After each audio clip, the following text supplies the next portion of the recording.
Hello, good evening. Welcome to the Black Pill stream, courtesy of your favorite comic book site, Bounding into Comics. I'm the associate editor, Spencer Baculi, and I'd like to welcome you to hang out with us on this Wednesday night. I'm joined by my co-host and good friend, Don. How you doing, Don? Watashi wa Donaldo Edmondson desu. See, he's been doing this all day, and I have no idea what he's saying, but it's really cool, and he's smarter than I am. Now I'm just gonna go to Japan and bring back like all of this stuff and be like, Don, what is it? Read it to me like a bedtime story. But before we get started, of course, let's turn to the chat. I know we've got Mikhail and himself had a very nice chat with himself before we got started. So what's up, Mikhail? You were first this time. Drew, what's up, buddy? I sent you the link. It's on Twitter and in Slack. So if you want to jump on in, come on in. Tehillim, good to see you, buddy. And I almost said crew because he wrote crew, but hey, good to see you, buddy. Roof Korean, the based, always a pleasure to see you, Roof Korean. And yes, that would have been a good thumbnail for this episode as well, but we got to keep it a little PG. Then we've also got Chris Neville is here with the greatest avatar of all time. Oh man, oh dude, He-Man is coming. He-Man is here. Bunny with a keyboard, always great to see you. What's up, Bunny? Mark Lacerth is here. How's about that? I am not Starfire. Oh, I'm sure we'll talk about it. DZ3, I know you stopped by last week or the week before, so it's great to see you again. Awesome to have you. Ravul, Char Aznavour did nothing wrong.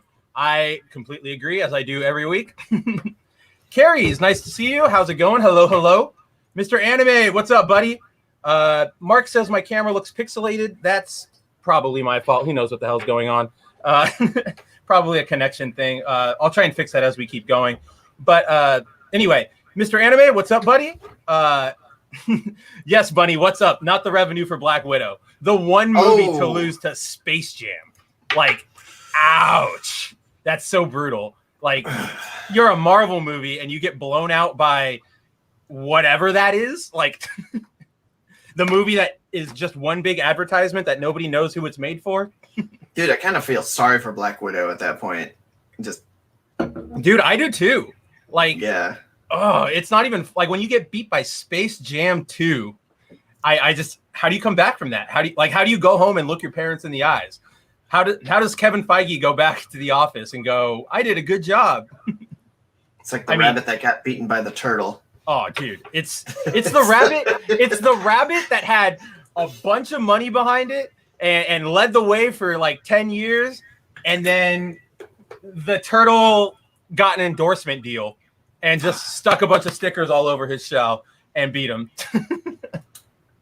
Yes, exactly, Ravul. The MCU is dead. I don't think anybody can argue that at this point because we watched Black Widow. Yeah. Like, we watched Black Widow, and I know John didn't sit through Falcon and the Winter Soldier, but Don and I went through all three of the Disney Plus shows, and they're just not good. It's like we say every week. There's like cool moments, and then if you really care about the MCU, watch like the last 5 minutes of each series. But aside from that, like, you're not going to get blown away by a lot. Yeah. There's promise, and then there's ultimately letdown. That's the MCU right now. And the stuff that's happening with Blade right now is, gosh, I can't even. Oh, didn't somebody just get hired to write Blade? Somebody. Yeah, somebody. Awful, I forget who. Mowgli's or whatever. Another no-name director. Mowgli. Yeah, who's written one thing, and that's their ticket to write Blade apparently. And this movie that Marvel said they're going to do. It's 10 years down the line. Yeah. Mahershala Ali is going to be 60 by then. Dude, that's the thing. Is like, I thought about that too. I'm like, look, sure, black don't crack, but also like he's going to be old. It's just not. It's so weird that I don't know what they're doing. I feel like at this point, they hit Endgame and they kind of were like, oh crap, we have to do more. What do we do now? And they were just throwing things at the wall, trying to make it stick. Because 10 years from now, who even cares? Yeah, who's gonna care? Especially about a PG-13 Blade. A PG-13 Blade. Like, are you kidding me? come on, Marvel. Like, Nah. it's just misstep after misstep now in Phase 4. Like, they don't want to they don't want to go all the way to horror, and they don't want to go all the way to kung fu, and they don't want to go all the way to spy espionage. They just want to ride that weird middle merchandise wave, and I hate it. Yeah, it's not gonna. That's who it was. Thank you, Neville and Fenrir. I don't know if you saw this, Dawn. Kibblesmith, the New Warriors guy, is writing the next Blade comic. Thank you, guys. That's exactly what I was thinking of. Oh my gosh! Tell Kibblesmith to release his comic first. No. That's we want to see it. That's going to be his, like, when 50 years from now, when they're renaming the Eisner Awards after him, because that's the way this industry is going, he'll be like, here's my special release for all of my fans. His swan song? It'll be his swan song. Yes, dude. It's going to be his Dark Knight Returns.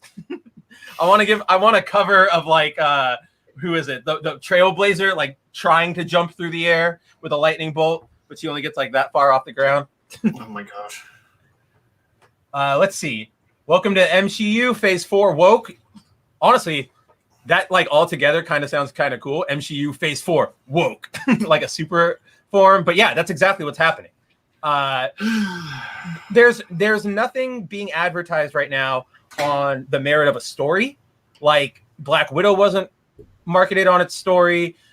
Eternals is definitely not being marketed on its story because nobody knows what the hell that movie is about at this point. And then you have the Marvels, of course, being marketed now that they added people instead of just making it Brie Larson being the star, which I think is hilarious. And then you have Blade, which is just like, here, we're getting all these great Black creative. Well, I mean, Marshall Ali is the only one I would call great. Like, we're getting all these Black creatives, and that's it.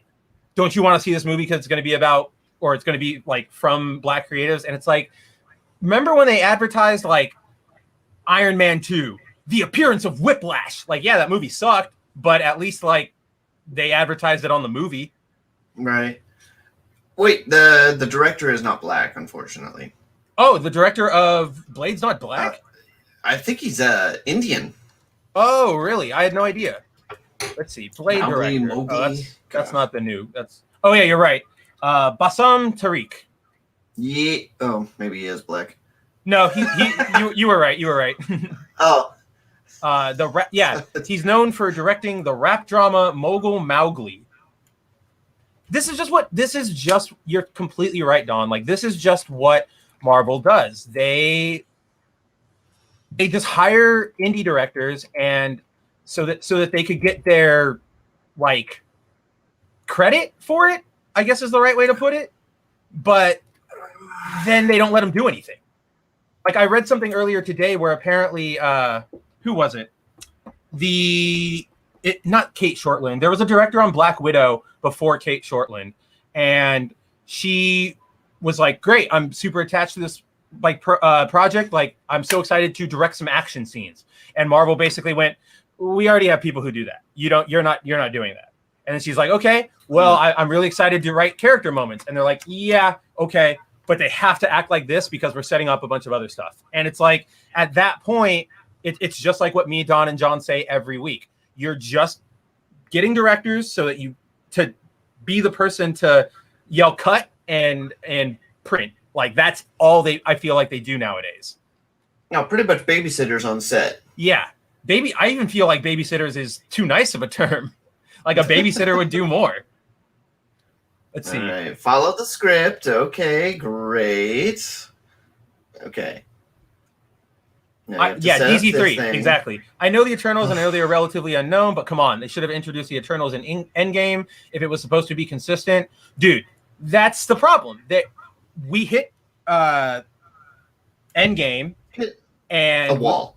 We hit a wall, and that wall is the comic book writing wall, which is, oh, I have all these new ideas, a new character. How do I just cram that in there without any care to the story before? Because you're completely right. Not only should the Eternals have shown up in Endgame because Thanos, but, like, Battle for New York probably should have showed up then. The appearance of Hulk, the first, like, superhuman thing in the MCU, probably should have appeared then. Dude, what was it? Oh oh my gosh, like Shield being taken over and being this global terrorist organization, or Ultron even. Like, there's so many other times where the Eternals should have showed up, but that's where we are now. There's no consistency. It's just about getting it out there and editing your work and like making it work afterwards. True. And now we have the Supreme Heretic in the house. Yes. What's the up, man, buddy? the man, the myth, the legend. The man, the myth, the legend himself. I almost screwed up all that. I made my triumphant return with the published article today. You did on our good old upcoming Star Trek movie. You want to talk about it, Drew? You have any thoughts on it? Whenever you get to it, dude. No rush. Oh, I mean, we're just hopping around topics right now. I think Don and I have pretty much said all we can say about Marvel directors that we haven't said a million times before. So yeah, Drew, let's make your return. Why don't you let the people know what's going on with this Star Trek film? Oh Jesus! So basically with this, it's they've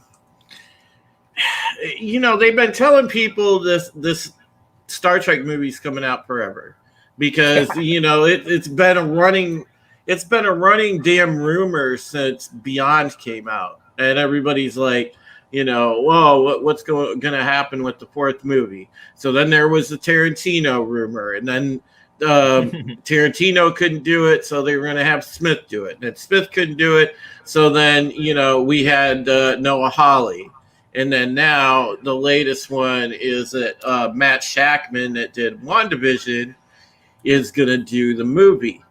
And it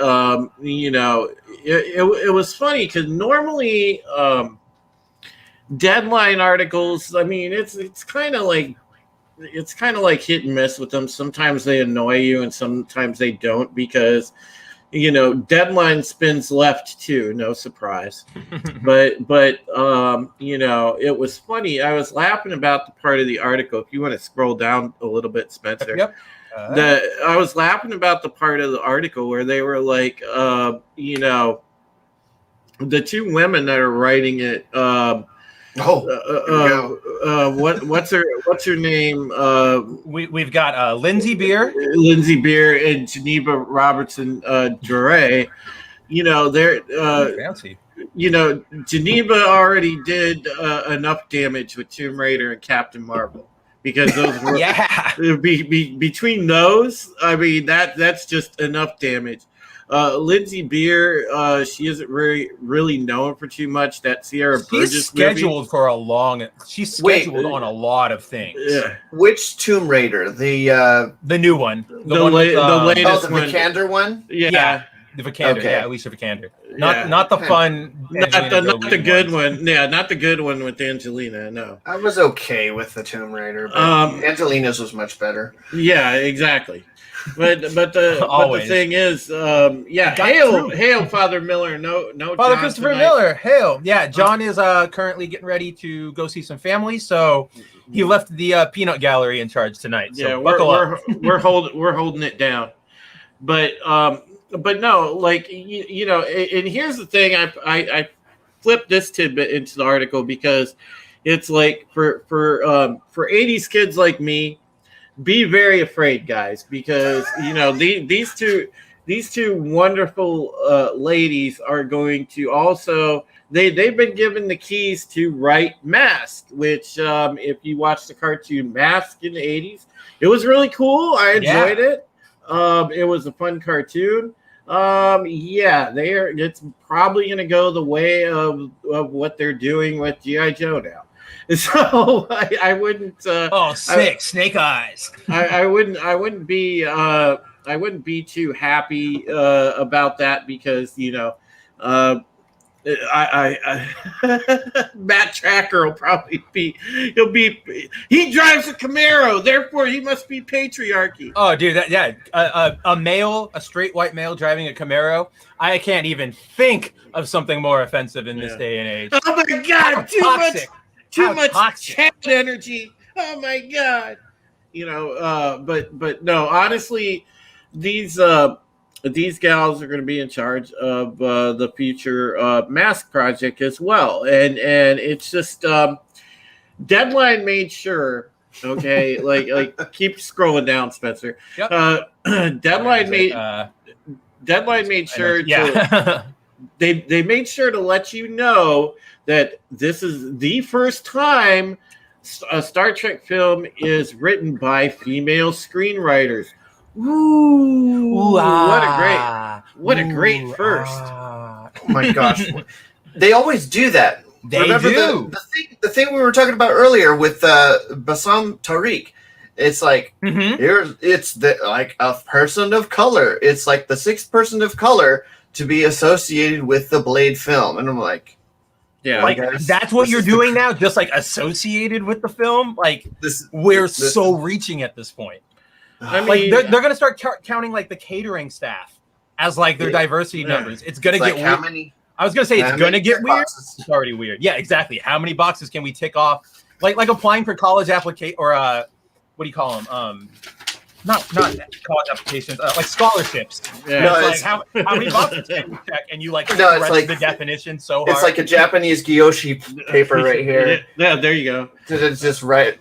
Just get all the check boxes right here. Make sure all of them are correct. If you go a little out of the line, completely different meaning.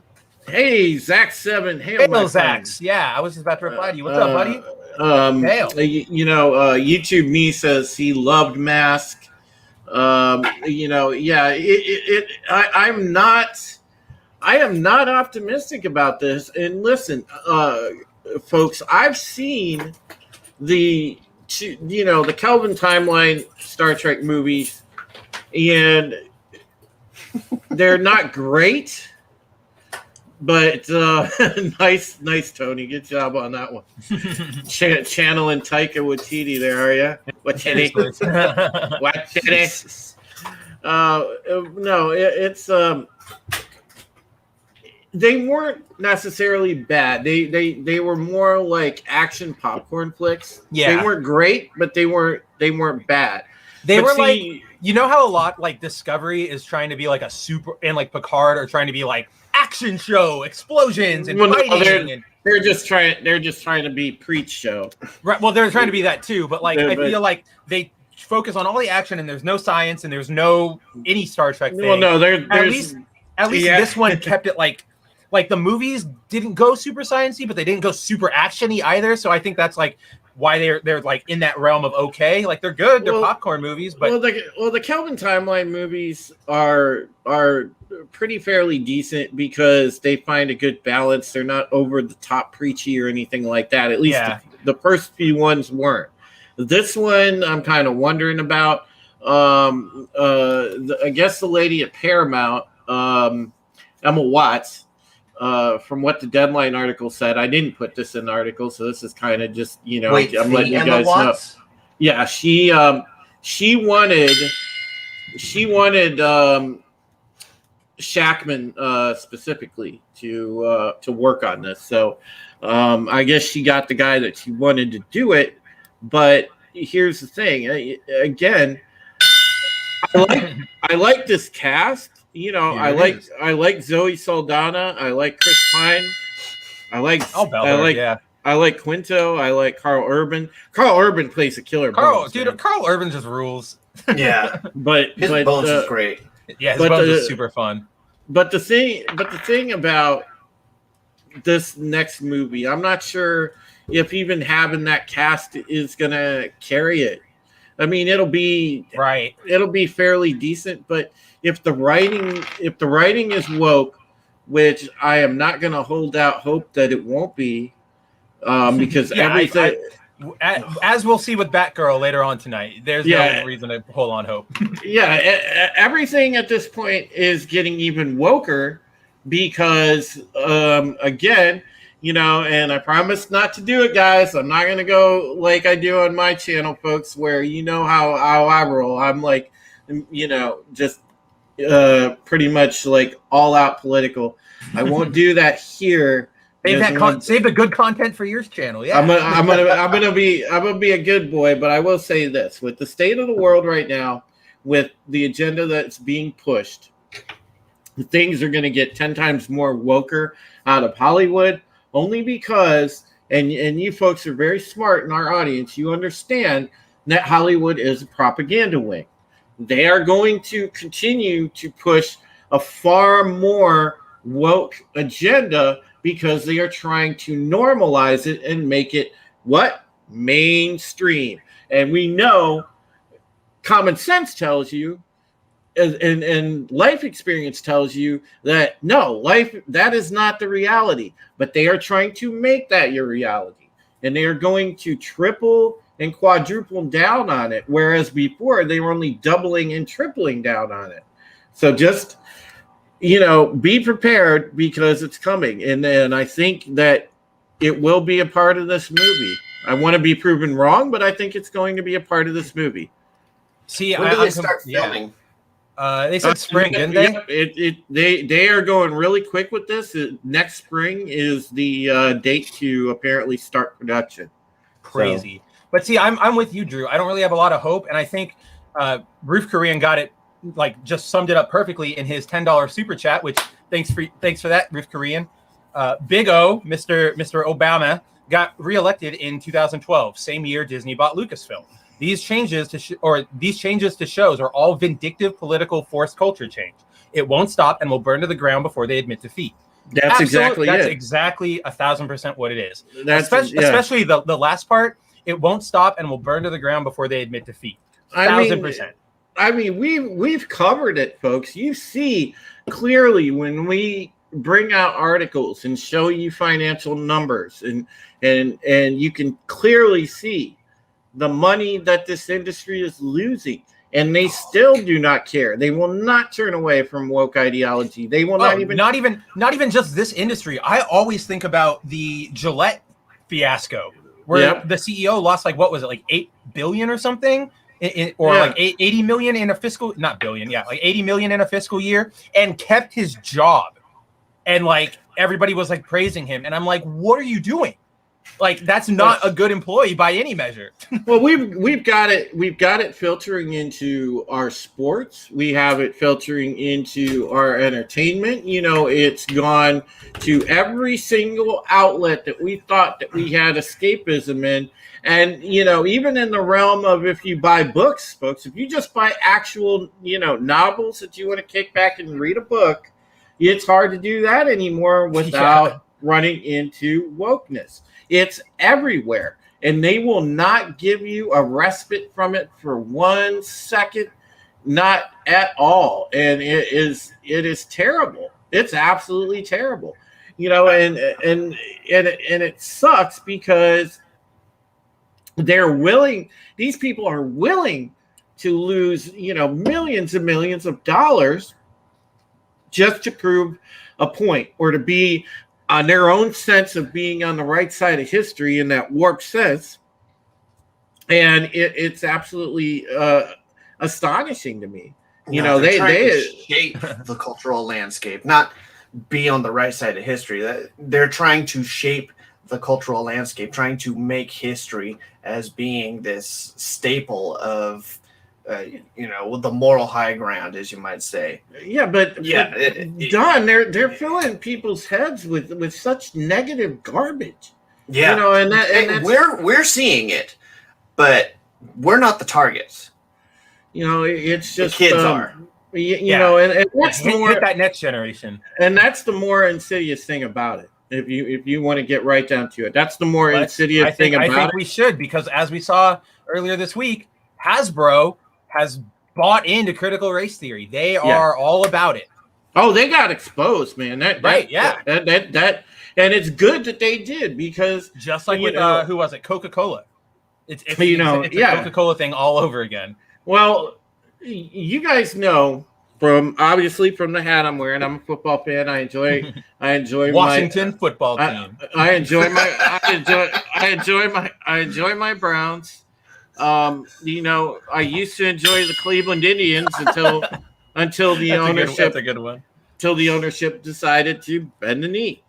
But the thing is the NFL this coming season, and you're going to see it this coming season. I just want to warn everybody that it's going to be out there. They are going to be playing 2 national anthems. They're going to be playing the normal national anthem, and then they're going to be playing the supposed black national anthem, and they act like it's a great thing, but in reality, it's one of the most divisive things that you could ever see, because there's only one national anthem, and we're all Americans, and for them to completely miss the mark on that, and the NFL up till now had been handling kind of this stuff. They caved a little bit by flying, the BLM flags in some of the stadiums, whatnot, but they had kind of stayed away from it to a degree and let the teams handle it.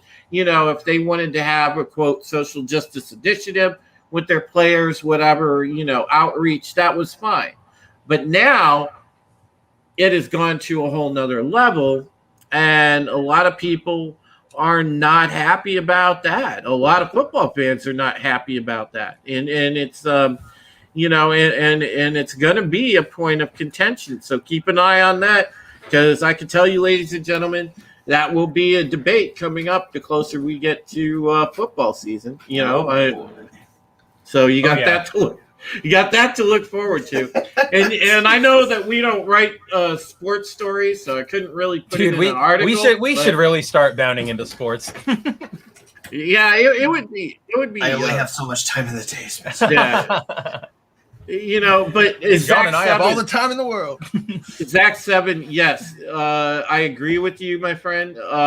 With that rationale, you would think that sure, every ethnic group should get a national anthem, and we have one. That's the thing. Here in America, we have one. It's called being an American. It's called the national I'm anthem. completely there with you. It flies sort of in the face of the whole mixing pot idea that we're all supposed to come together under this one banner. Exactly. It's like, and again, I'm kind of with Zach's on this one. Like, what's the end game here? The end game is at the Olympic ceremony. You're going to hear every country's anthem once as they come out. And then for the United States, it's going to be a 26-hour ceremony where they play literally every anthem. And then they go on to whoever's next. It's like Ukraine or whatever. Mm-hmm. That's exactly where it's going. But it's no coincidence that all of this is happening at the same time, and they're ramping up the assault on culture because, they want to drill that message in. They want to continue to drill that message into people, and they're letting you know that, hey, look, wokeness is here to stay, at least in their eyes. And that's why I think more people should have a loud voice, and you should say, I reject this. This is not for me. This is not the way things are supposed to be portrayed. This doesn't make sense whatsoever. And the more that you speak out about it, the more eventually it'll get through to somebody. Yeah, I did see something encouraging. As much as Hollywood is just diving in face first into this, I did see a Reddit post where someone was arguing that we should be able to hear voices that are critical of things that are going on in Marvel right now. Yeah. Because criticism is a key to growth. It is a key to doing better things with the properties that they are managing. They don't want to hear that. Yeah, they don't want to hear it. They don't want to grow, because that means admitting defeat, like we talked about, or maybe defeat's a little strong, but admitting like, yeah, that didn't work, like that story sucked, that character idea was bad, blah, blah, blah. And it means they have to do real work. They have to actually reflect and think about, how do I do this differently? Instead of just going, here, I'm going to write out the recollection of my 19th birthday party and make all the characters in the story, instead of my friends, it's the Justice League. And it's like, well, there's listen, creative people to a degree, all of us that are creative people, we have pride and we can have some ego to us, but at the same time, if you write a clunker and you wrote a clunker, it's not hard to cell phone and say, I missed the mark on that one, I wrote a clunker, I'm going to come back, I'm going to go back to the drawing board, right, and learn from what was lacking in what I've just put out and put out something better or something that you guys are used to. A good creator will come out and tell you something like that. But anytime these people are confronted, and you've seen this dozens and dozens of times, folks, on Twitter, if one of these people from Marvel or DC gets called out, somebody gives them legitimate constructive criticism, they are attacked immediately for criticizing the person because the creator snaps back at them and said, well, it's not made for you. Or they'll tell them something, like, oh, you're a phobe or you're this or that, instead of self-owning and saying, yeah, you know what? Maybe I didn't consider how wide my audience is. No, you're absolutely right. And I think another super chat. Oh, heck yeah, the White Power Ranger. Dude, he looks sick. I have the red legacy one. Mizengad, Hasbro, Bandit time. So before we actually get onto that Hasbro story, that was a really good transition. I think Ravul's super chat, thank you, Ravul, for that, for the Australian $5, speaks to your point a lot, Drew, which is Tokyo Revengers sold just over 1.3 million copies last week in Japan. Hail manga, manga supremacy. And that goes exactly to what Drew was saying, because in manga, they will go back to the drawing board. They will think about, like, what did I do wrong in this series? There are so many mangakas who, whatever you're reading, like Naruto was definitely not Kishimoto's first. Neither was Dragon Ball Toriyama's or My Hero Horikoshi's. They all generally have a bunch of like one-shots or series they did on their own that just didn't work. And they retool it, and then they come back, and it's great. And then they don't bow to outside influences, and they keep with their story. And that's what happened. And then you get 1.3 million copies sold instead of what was it? Heroes Return, or Heroes Reborn, the recent Marvel event, sold, what was it? One of the distributors, we covered it, said that the issue had more variant covers than he had pre-orders for the actual book. And I looked up the variant covers. There were 8 variant covers, which means that guy at that comic book shop had less than like 8 customers interested in that book, dude, which is awful. Dude, I'm thinking like One Punch Man. Murata Sensei, he did a chapter and then carried on with the other chapters, and then he went back and redrew that chapter because it didn't fit well with what he wanted to do with those characters. Yeah. And people were pissed, but like, okay, when he moved on from that point with the redraw chapter, like, look at the redraw chapter. Yeah. It made more sense to what was happening in those later chapters. He like killed a bunch of people in the previous version, and then in the redraw he kept them alive. And yeah, so he made it more clear what was happening. Yeah, in the first one it looked like they all just got like sliced, and then you're talking. Yeah, the one I'm talking about, right? I know exactly which one you're talking about. But no, mangakos do that all the time, where they're like, oh, hey, the issue or the chapter you're getting in Shonen Jump this week in the in-print paper, it's a little rushed. I kind of was on a time crunch. I'm sorry about that. I'll fix it in the volume. And then you get the volume, and it looks gorgeous. And you're like, all right, I'm cool with that. You learned, you went back to the drawing board, and you came back instead of just going, yeah, my art was a little lazy, but you know what? You're all entitled. You don't need, like, leave me alone. How dare you? Yeah. But yeah, let's dive into this Hasbro thing. There's not a lot here to get into, but it's basically, like it says, Hasbro, a whistleblower recently came out and kind of exposed Hasbro for signing up with Critical Race Theory. So the leak came from Project Veritas. This gentleman right here, his name is David Johnson. I believe it's David. Yeah, David Johnson. He's a packaging engineer for, I know, right? Seriously. He's a packaging engineer for Hasbro, and he apparently he attended one of these trainings, recorded it while it was happening, and immediately sent the video to James O'Keefe. And they kind of talked about it and looked into it. And essentially, I don't know if anybody remembers, because you know how the cycle is nowadays, but a couple months ago, Dr. Seuss got canceled. Yeah, and everybody was pissed off. So one of the main things they cited in canceling Dr. Seuss was a study called "The Cat is Out of the Bag: Orientalism, Anti-Blackness, and White Supremacy in Dr. Seuss's Children's Book." And it is just this study that kind of like we've always seen, takes the most disingenuous interpretation of everything, warps everything, literally calling the Cat in the Hat a like a blackface caricature. Explain that one to me.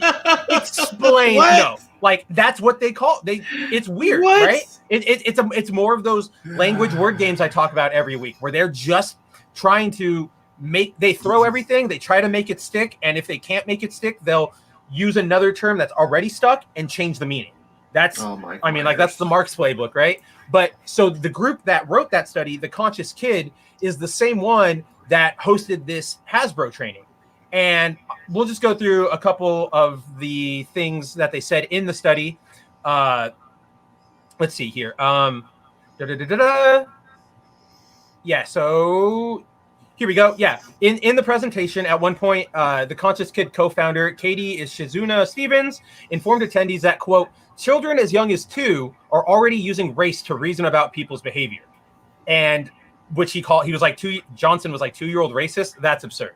But then Izuka Stevens keeps going and says that by age 5, white kids not only show many of the same racial attitudes held by adults, but are also sensitive to the status of different racial groups in our society and show a high status bias towards white people, which is the socially privileged group in our society. But guess what? Only white kids do that. Black and Latinx children, nope. Asian, anything else, nope. This racism is only in white kids. Absurd. Absolutely. Yeah. Just like I can't get over it. Like this you know what this is? This is a child is born to parents. Let's say a child is born to white parents and is raised by white people. He's probably in his infancy going to have more of a predilection towards other people who look like his parents because the baby has limited reference. Right? Just like the black kid's probably going to be more open to being with like other black adults, or the Latino children are going to go with Latino like adults. Like that's just basicness. A kid is not sitting here going, dang, I'm going to be racist today. What's up? Like, it's just so bizarre. No. Plus, I'd like to know how they got those figures. Like, what was the data? So like that data set. Where did I? Oh man, I had to. There is some article written this year where I had to actually look through what they were saying, and it was it this one? Like, what was the testing? Like, what was the blind? I'm trying to. Where was the study? Oh my gosh. Yes, let's test a 2-year-old. A 2-year-old. The study was essentially the thing I was just telling you about, where like they would have babies and say like, hold up a picture, like which face, like appeals to you, or like whatever, like which one would the baby look at more, and that's how they got their data. And even in the study, the researchers are like, there's something here. We need a lot more testing to make sure that there's even anything. But we also chalk this up to potential parenting factors, like what group you're raised around, or your like local culture, like blah blah blah. So again, they take these things out of context to make their point. Again, they redefine these words so that they are always in the right. Man, where is that? No, man.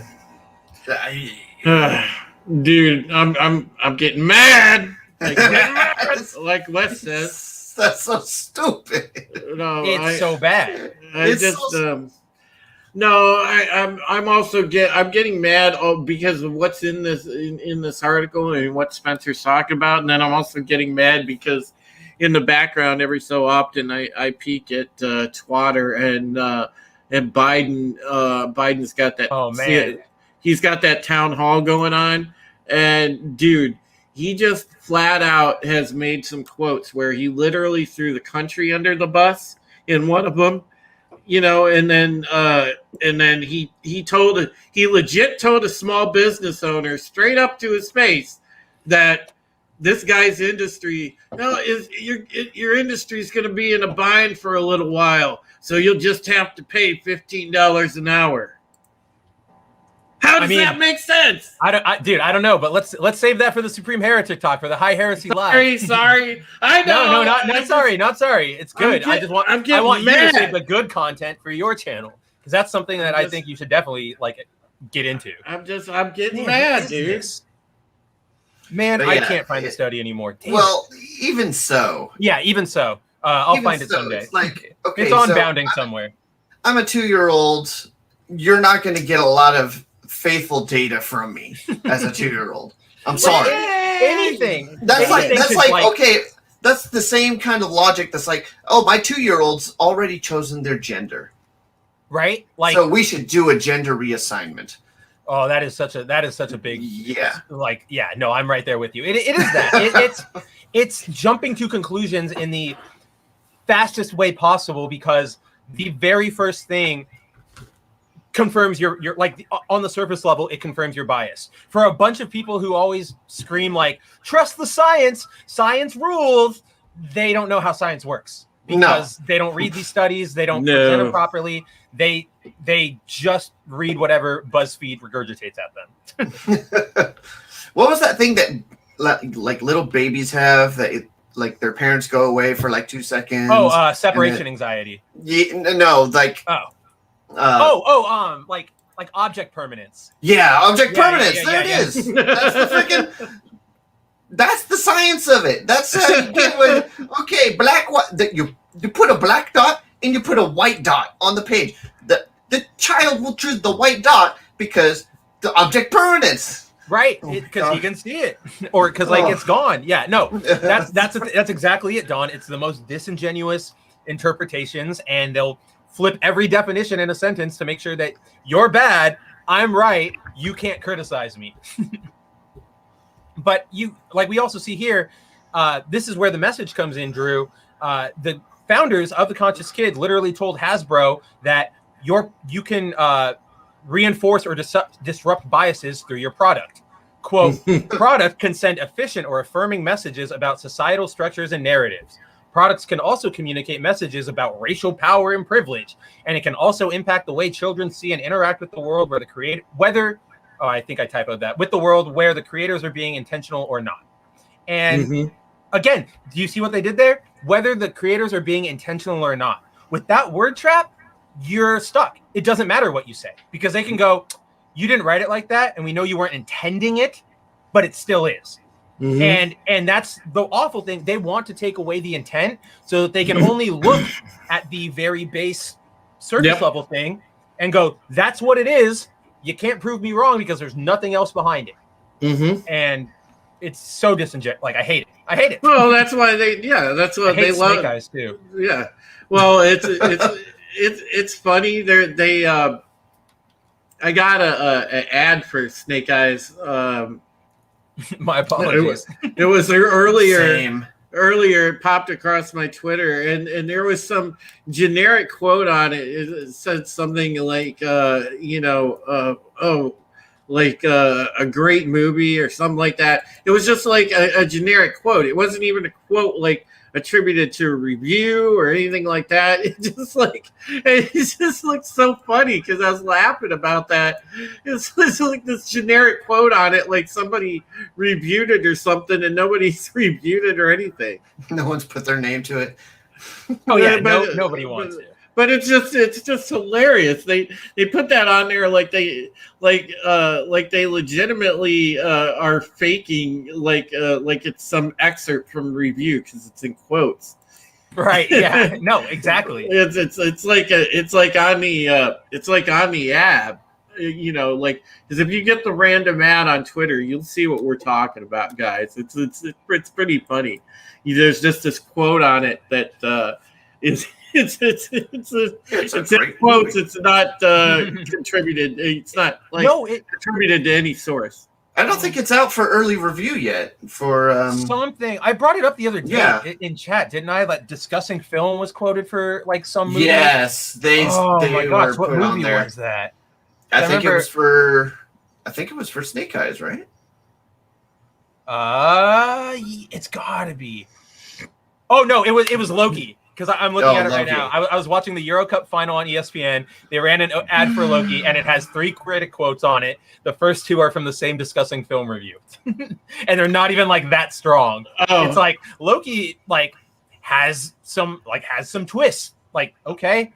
Oh, they got a new one now. They got a new one, guys. Hold on. Let me pull this up. We'll share this ad because this is funny. So Loki. this is the new one they got up now. Bingo, Bunny. Where am I? They actually have an attributable quote now. Oh, do they really? Yeah. This Friday, suit up for the quote best G.I. Joe movie yet. Oh my gosh! From Joe Screen Rant. Deckelmeyer, Screen Rant. Okay, of course, Screen Rant. Come on, guys! You can't be serious. Come on, man. Come on, man! I'm not even. Where is their review? Where did they even get this quote? Joe Deckelmeyer. Joe Deckelmeyer, Screen Rant, apparently. I don't know what they called the guy on the phone. I'm like looking for it right now because I gotta see where he reviewed this, or where does that quote come from? Because who says that? I best don't G.I. Joe movie yet. Somebody Dude, doesn't know G.I. Joe. I think. Oh no! So there's no review on Screen Rant's site, like under his author profile for this movie. I think he got like early access, and then had to like submit the review for review to Paramount or something, or like they're having him hold on to it. That's crazy. Ooh. That's not good. That's not good. If you're holding back reviews, that movie comes out 2 days from now.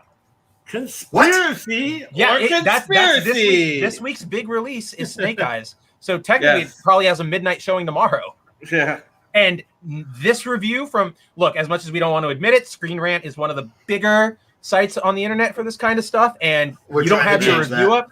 Oh, dude, we are changing that. Trust me. Look at they're the the big and like big gay owl maybe. Right, exactly. They're the norm. That's actually pretty apt. They're the normie. They're just the normie site.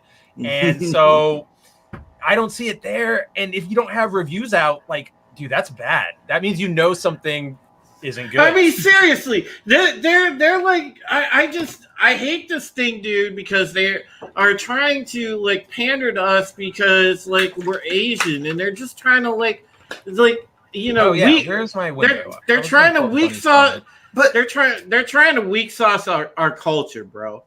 You But- know, and that's dude, that's absolutely. that's what pisses me off. It's like, hey, Asian people, come see Snake Eyes. You know, it's like it isn't even about that. I don't care. I don't want the motherfucker to be Asian. Sorry about the cussing. Oops. Nope. But I mean, I don't. We're 15 minutes in. We're fine. And also, I mean, I'm in charge. I mean, I don't want him to be Asian. I want for there to just be a portrayal that is accurate to character, please. That's all I'm asking He's a white for. dude, right? Yes. Blonde hair? Yes. There was a movie that encapsulated it very good back in the 80s, Don. A movie series, actually, American Ninja. Very much ran almost... it ran pretty close to Snake Eyes' some of his origin. You know, because it was about a white guy that was going to train in ninjutsu in the East. He was an outsider. He had to assimilate to the culture. He had to earn people's respect. Which is like, isn't that what they want? Like, you can't use our culture. You have to learn the culture itself. And it's like, all right, Snake Eyes did that. Not good enough for you? Yeah. it made me mad, man. You know? No, it's completely true. I mean, we've seen it from Bunny. I just had Bunny's comment up, and we've got DZ's here. It is just, they try to lure you in by saying, ooh, look, Asians were representing you, and then to everybody else going, ooh, look, we're being so inclusive and diverse, and then fail to realize that what they're doing is actually the way more racist thing. Because it's like, oh, he's a ninja and knows like karate, has to be Asian. No, only Asian people can do that. Same thing happened with Iron Fist, and they didn't learn. Like, I know, man. It's so embarrassing, dude. Oh, dude, it's beyond embarrassing. I hate that. And Resvergan. What's up? I'm just Koji Pan. What's up, bro? Jay Lee, what is up? Oh, Jay's here bro? finally. What's up, buddy? What's up, bro? I know somebody. Listen, I know somebody. Yeah, somebody, Drew, listen to Wrestler Game, okay? Stop. Stew Asian hate. Yeah, Asian hate. Somebody's gonna clip me doing that over the top Asian impression. I know they are. It's gonna be what's his name? Testify. No, it'll probably be friggin' Mercale will probably do that. Dude, the Drew Taylor fan cam. I'd watch it. Yeah, but no, it's just it just pisses me off because it's completely disingenuous. Where's Ruth Koreans? I wanted to highlight his comment. Yeah. Where does it say a toy company has to do anything besides make crappy, overpriced Chinese toxic crap? I remember getting my G.I. Joe toys without a lecture of how horrible of a person I am likely to become. I know, right? I also kind of wonder, like, does that just mean like the back card on all action figures now just has like excerpts? Oh no, I know what it is. Remember how when you used to buy like Marvel Legends figures or something, you would get a small like comic book that featured whatever character it was? That's what it's going to be, but it's going to be excerpts from Robin DiAngelo and Ibram Kendi's book. That's going to be in every G.I. Joe now.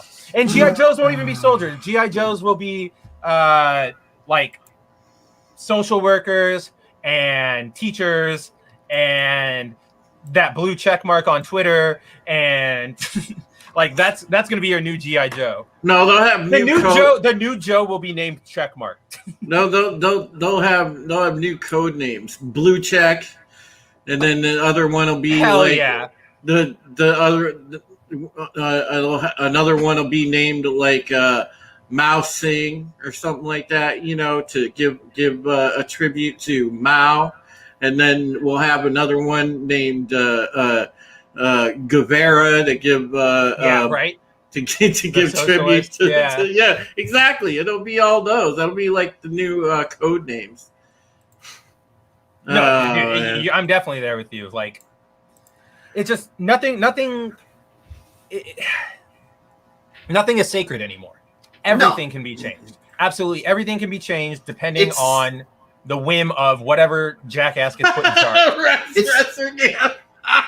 It's not even creative anymore. It's just it's this checking of boxes, and it shows that there is a deep sense of power range.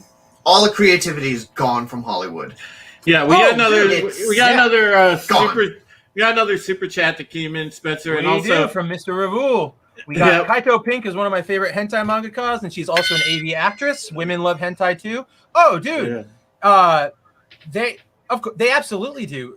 The thing I always point to is there was not strictly hentai, but the mangaka of Full Metal Alchemist is a woman, and there's a panel in one of her books where she drew like a mini comic where she's answering some fan questions, and one of the questions is like, why are your men so muscular and why are your women like so busty? And she's like, because that's what I want to draw. Men should be like this and women should be like vavoom. Like that was her actual answer.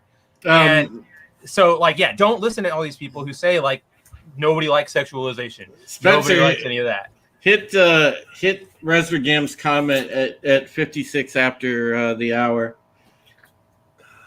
Kaito. He said, "Duel is we're in trouble Twitter. He have internalized on hate." Oh, we're totally in trouble for that one. But like speaking of the fact that not everything is sacred, I think that's the perfect move into talking about our main topic tonight, which is Kevin Smith and Masters of the Universe Revelation. So I don't know if anybody in the chat is currently interested in watching this show. If you are, I'm gonna give a spoiler warning and tell you to come back and maybe. Dude, we've had like 4 or 5 months of a spoiler warning for this. Yeah, but this is in the form of rumor. But and this is a real one now, so I know that there's maybe one person who accidentally clicked on the stream who wants to watch this show. So I'm giving that person their fair warning.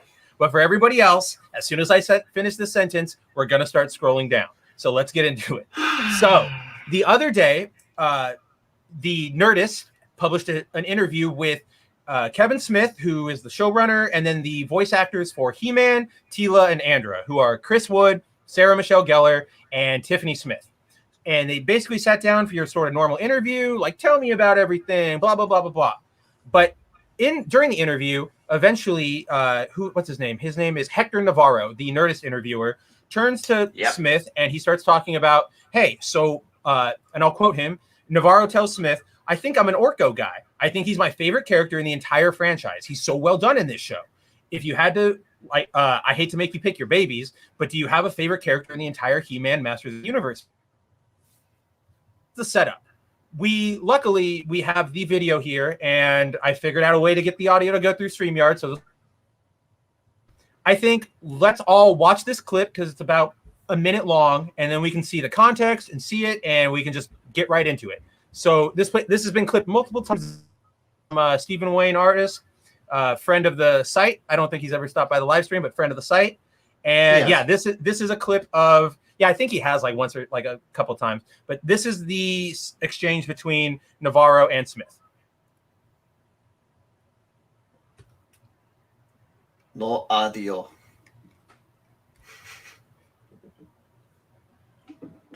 No audio.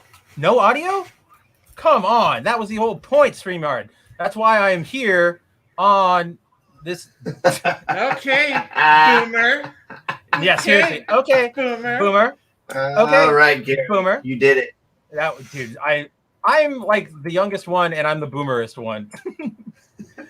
All right. We can do this. We can do this right. I'll do this right. And now the chat will kill you. Thank you. That's fine. No Find audio. me. I'll take you all on. Okay. Now the audio should be shared. Yeah, here we go. Now the audio is shared. Watching the show last night. Oh shit! It turns out I think I'm an Orko guy. I think he's my favorite character in the entire franchise. That makes me so happy. And he's so well done in this show. If you had to pick, I hate to make you pick your babies. Do you have a favorite character in the entire He-Man Masters of the Universe franchise? Orko is very special to me, our iteration of Orko, because I'll never forget the conversation that we had in the writer's room with me, Eric, and Dia, and Tim, and Mark. You know, we were going through the show and going like, look, Orko, you know, it's not even 50-50. It's like 75-25. 75% of people just did not like the character and like, oh, he ruined the show for me and shit like that. So we were like, all right, let's change that. How do you make Orko the most beloved character? And so we introduced this kind of broken, sadder, wiser version of Orko who still has this youthful voice and childlike enthusiasm for adventure. And like, he's got this moment where like, even if you hated Orko your whole life, when he has that moment where he's talking about like, please let me come along with you. I won't mess up this time. Like, he sounds like a 5-year-old who just wants to be involved in stuff. So we wanted to make the audience fall in love with Orko because we knew what we wanted to do with Orko at the end of episode 4. Have him be the hero, have him make a very heroic sacrifice.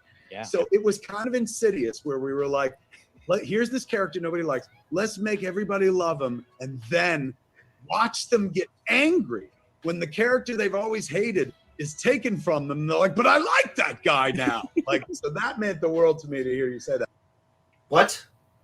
Yeah. So essentially what Kevin Smith just broke down right there is that, he spoiled his own. He spoiled his own show. First of all, his own show. In case anybody missed it, Bunny, thank you for summing it up. Smith said about 75% of people who watched the original He-Man hated Orko.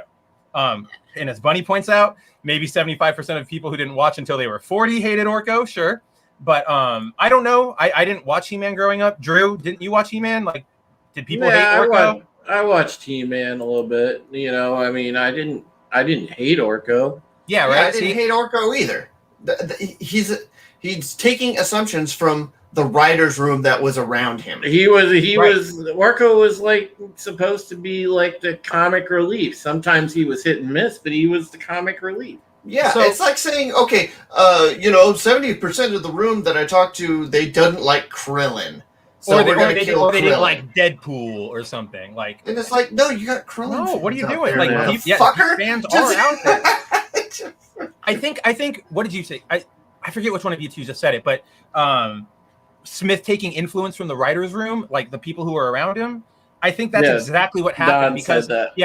Don said that, and I think Don's completely on point because I think it's one of those situations again where I complain about every night or every stream we do this, one of those drunken haha funny moments where it's like, hey, wouldn't it be so funny if Orko was lame? Like, wasn't Orko so lame in the 80s, guys? Haha, yeah.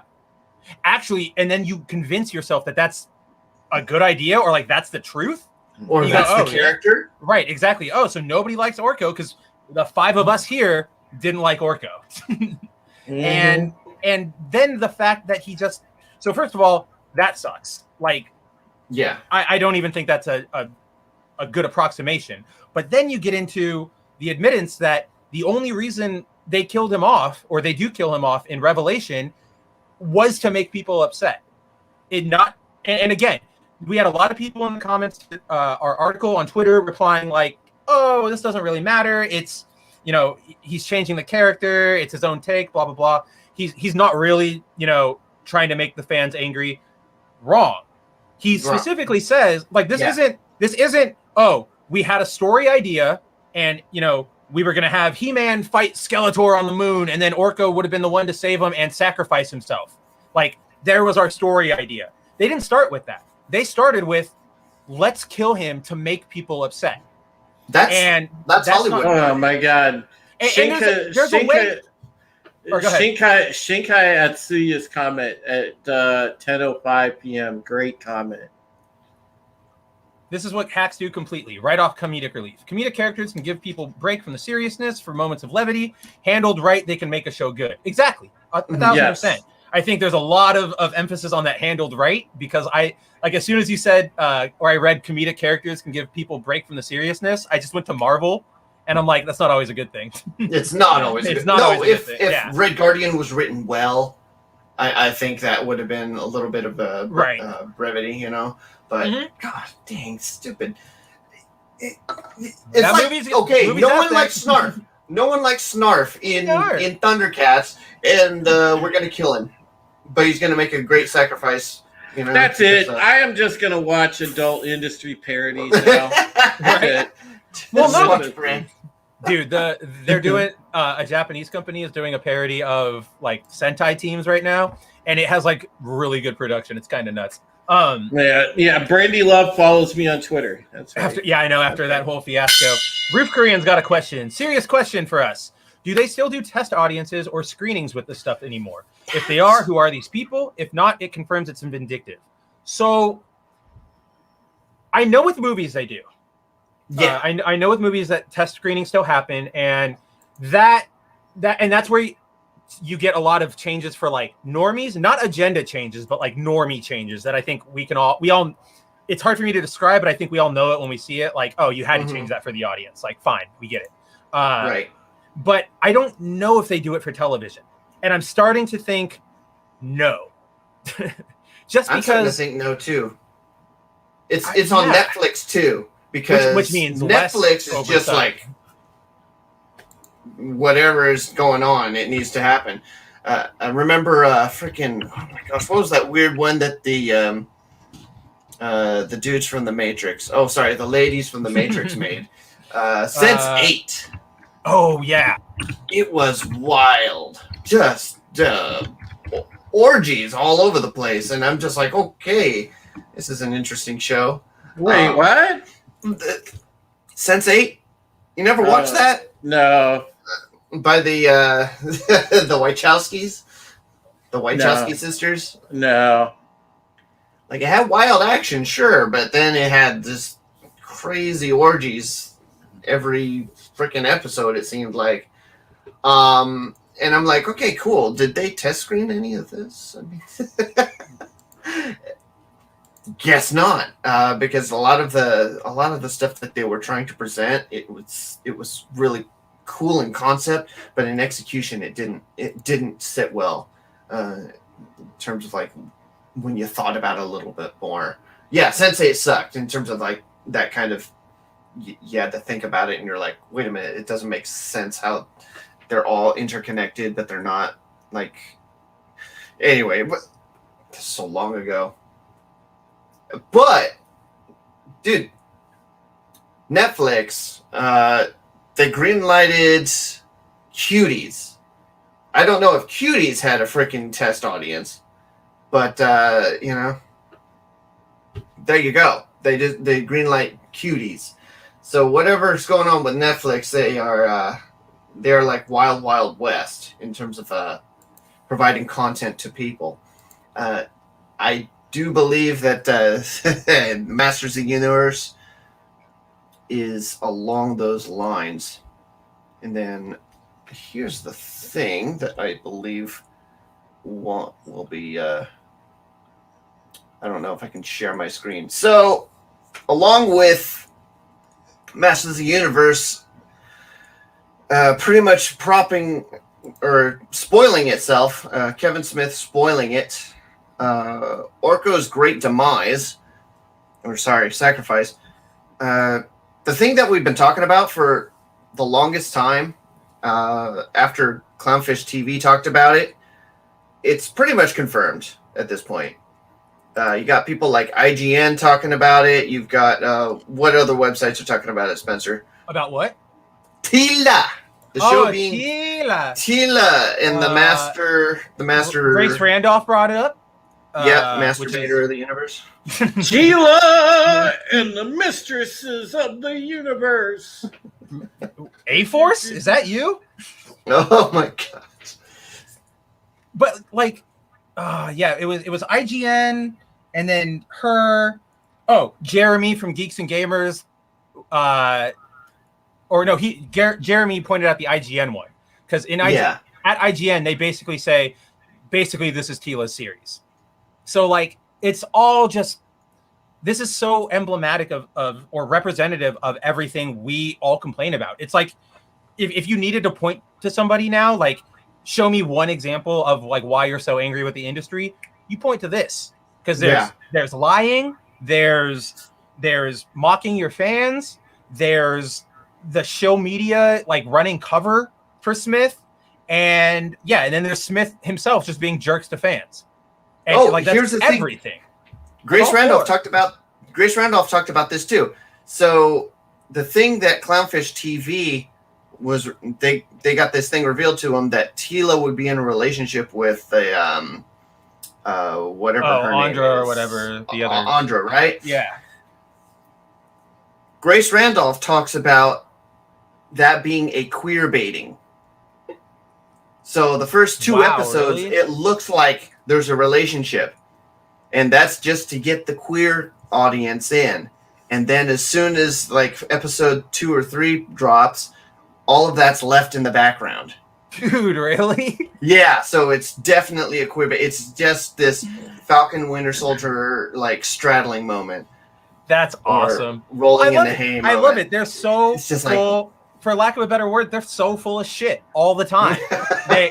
It's the same thing Disney pulls. Oh, we're going to have the first gay Marvel character. He says one line. It doesn't even get a name. He's in that support group with Cap. Oh, we're going to have the first gay Star Wars character. But we're going to have it in a scene that we can easily cut for China. Like, there's so and then cool the recent Loki thing. Stuff, yeah.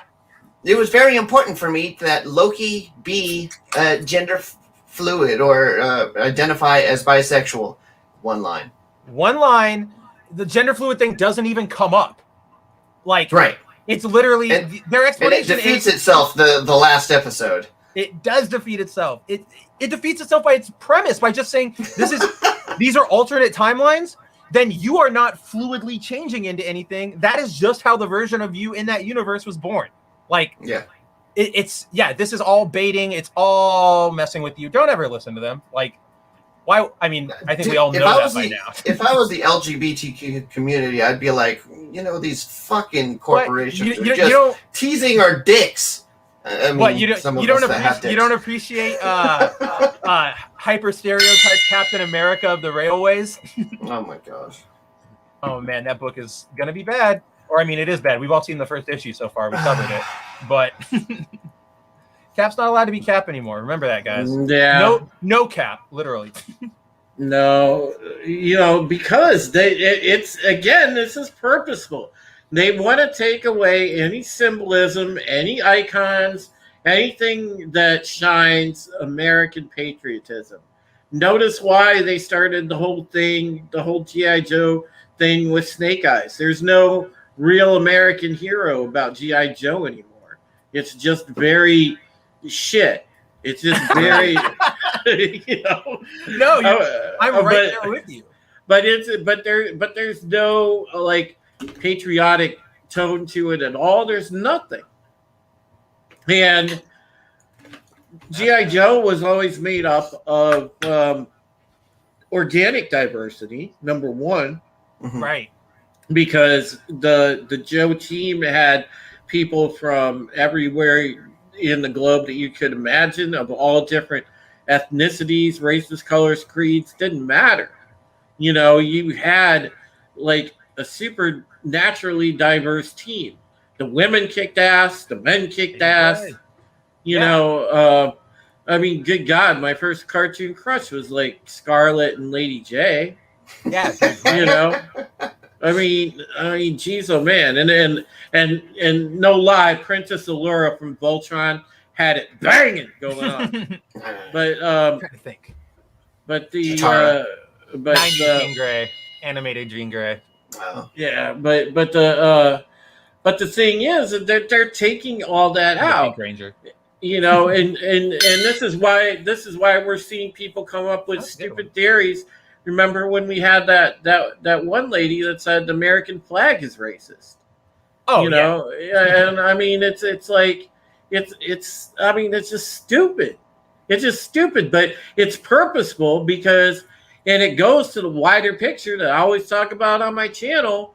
They are trying to take away anything that resembles America because they're trying to take away the whole idea of a nation state, the whole identity. You know, they basically want to assimilate us all like the Borg.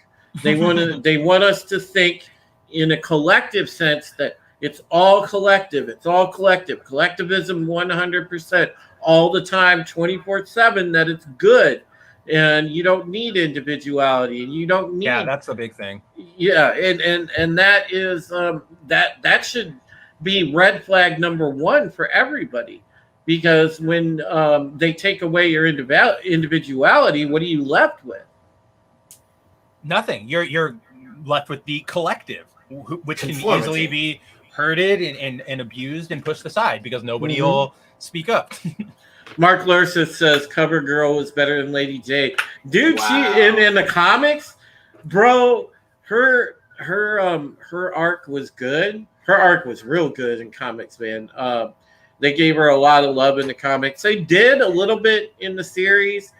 She would shine every so often, but I mean, if we're being real, man, the cartoon show was more all about Scarlet and Lady J. You know, because you know, it was always like the it couples were on the screen. It was always Duke and Scarlet, and it was always Flint and Lady J. Always, know? Yeah, those were the pairings. And Destro and the Baroness too, because you had to have like some you know, some numbers on the other side. So they had Destro and the Baroness. Oh, Destro. Destro rules. Dude, Destro was awesome. Metal face representation.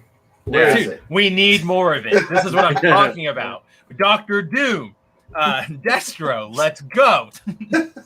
I mean, listen, I have no problem with you know, with making content for, you know, like the gay community. I have no problem with that. I have no problem with making content exclusively for the trans community, but market to those people. I don't want that in my face, and it doesn't have to be mainstream.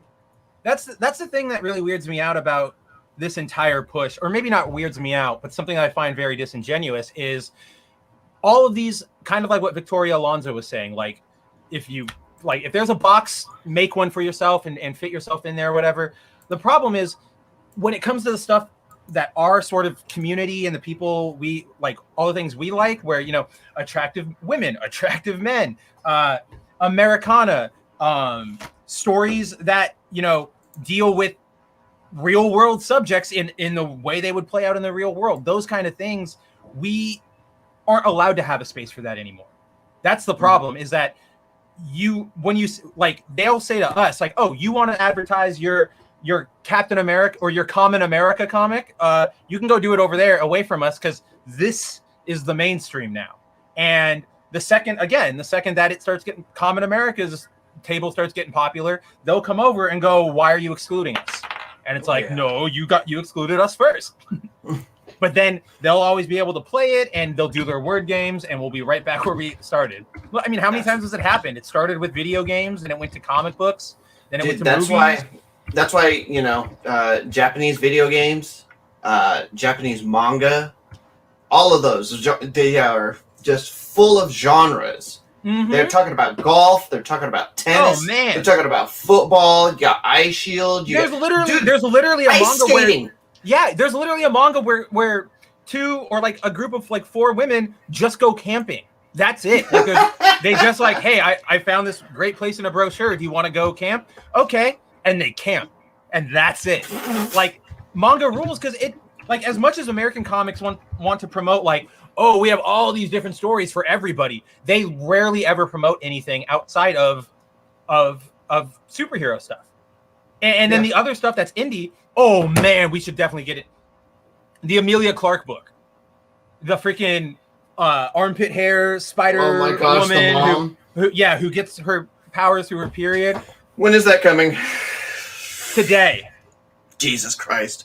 And guess what? Dudes, it's awful. I got it. Like, I was reading the issue, and I knew I had to bring it up tonight, and I just didn't know. Like, there's just so much to bring up about this. Show. And I think the best, I just got to show it. We're just show, gonna go don't through tell. This. Oh, okay. We're just going to have to go through this. To our audience, prepare your eyes. Or I don't even know what we're about shit to. is coming on screen. I don't even think Amelia wrote this. This feels so much like Marguerite Bennett wrote this that it has to be, because there's just no other way. So, window. Oh, it's doing that stupid thing again where it's going to show black, huh? Oh my God. Hello. Yeah, man. All right, hold on. We'll probably not be able to. Like feels the You stream. wish. No, no. I'm checking out something completely different here. All right, let's see. Brandy So loves- because my displayer won't bring up on stream for some reason, I'll at least pull up the opening page, because in this one page alone, you will understand exactly what comes in the rest of the story. Like, this is not good writing. This is not. I don't even know what this is, but we're all gonna have this journey together. So let's pull it up. I was checking out a picture of this female golfer, and you'll thank me, Don. Her name is Paige. I knew Paige Spiro. Paige Sporanic. Yeah. Yeah. Oh my God. She's really pretty. She's a smoke show. All Dude, right. some of those Japanese golfers. Hello Oh my there. God. So we start Oh with God. Yeah. hello there. My name is Hello Maya there. Kuiper. I'm just going to read all of this because it's the only way I can sort of get through. First of all, let's look at the entire page. Look at all this text. No, let me read it. Look at. All right, yeah. You want to read it? Let me read it, because this is gonna be funny. Oh, here, let me zoom out so you can. There you go. Oh my God. Hello there. My name is Maya Kuiper. I'm 29 years old, a single mom, a high school dropout, chemical engineer, part-time sex worker, Thai food junkie, and biological freak of nature. This is Scorpio and blood moon rising, no drama, no water signs. like the worst. Like, everybody knows who this is. This is the like Heather Antos's, the Vita Ayala's. Like, it's self-insert beyond everything. This is why I don't think Clark wrote it. But yeah, we'll get to the better bubble here. Yeah. I like Ruth Bader Ginsburg's speeches and Martha Stewart Libbing. I enjoy more children's television shows than is probably healthy. I lie to myself every January about using the elliptical I bought 4 years ago for anything more than expensive clothes hanger. I get anxiety from feeling like I don't listen to enough podcasts about controlling my anxiety. And I made a pacifist run on Undertale my first time through, including escaping the bullet hell. Thank you very much. Oh my God. I am currently trapped, schmoozing at an Upper West Side corporate after party as part of my boss's entourage for a female empowerment in the workplace initiative. The last CFO had to step down after getting caught soliciting what turned out to be several thousand Mexican scorpions in a trench coat as part of a viral prank sensation. So here we are. And this... And then, yeah, I don't even know what she goes on to say. But what the hell? Yeah, welcome to literally, like... Oh, the server's wearing a mask, by the way. What? Oh, no, they all are throughout the story. Like when she goes in public, they're wearing a mask. Oh man, I also gotta. Okay, man, there's just so much to share from this. I'm just gonna keep pulling things out, and we're just gonna keep looking. I don't know. Was my reading? What? Oh, all right, dude, it was perfect. Chat, how was my reading? For me, that was A+. That's exactly what that woman would sound like. Okay, I'm sure Script Doctor would totally agree with my statement here. But whenever you are giving a wall of dialogue, the dialogue has to contribute to the story in some way. Like being a Scorpio, like having those very fine details about what your character is, those have to contribute to the story in some way, shape, or form later on. Well, Mark 62366, what are your pronouns? Oh, there you go. We're missing that. Listen, if I'm telling you in character, Mark. Thank you, Bunny. This is, yeah. All I'm saying is my pronouns are she, her, okay? It is. You better stop assuming my gender. Don't you misgender me. So you know why all those details are in there, Don? Because this is a self-insert. It's narcissism. They, again, like, I've brought this up all the time, that modern writers think that because it's a symptom of the participation trophy culture. Because all of these this new generation of writers was taught, like, everything you do is completely special, everything you do is important, you are the best no matter what, yada, yada, yada, right? So now they actually have internalized that, and they do think that they are the most interesting hot shit on the planet. So that's why you get all of these details that do not matter. I don't care that you're a Thai food junkie. I don't care about your astrology sign. I don't care that you get anxiety over podcasts. This is just you trying to. It's like what these people do. They have no personalities of their own, so they can only define themselves by like these very superficial items. Yeah, Spencer, I'm telling you, look, if I went on a date with one of these kinds of broads, bro. Hold on, Renter. This is amazing. The text is important. It tells me I'm not going to care about her. That's great. It's true. But no, it's the same. It's the same thing. Like, all right. Picture yourself, any guy out there that actually has a set of balls and is a normal man, which I'm assuming most of the dudes in our chat are. All right, so check this out. You go on a date with some kind of chick like this, because there's always like some kind of like liberal ass chick like this out there, right? You go on a date with one of these broads, and I swear to God, if I heard this diarrhea word salad out of my date, I mean, I would get up and just walk the hell out the restaurant, man. Dude, there's at least one guy that threw it in, though. Or no, I don't even care if she looks good at that point, dude, because, if she had that kind of diarrhea word salad on the date, bro, she would be saying some stupid shit during the actual act, okay? And I mean, that's the quickest way to make you get shrinkage, other than swimming in a cold lake, all right? Okay, that's worse than swimming in a cold lake. So, you already know when you hear this type of stuff out of a woman, you're just like, all right, I'll walk the other way because, you're going to save yourself in the end. Or you put a ball gag seriously. in her.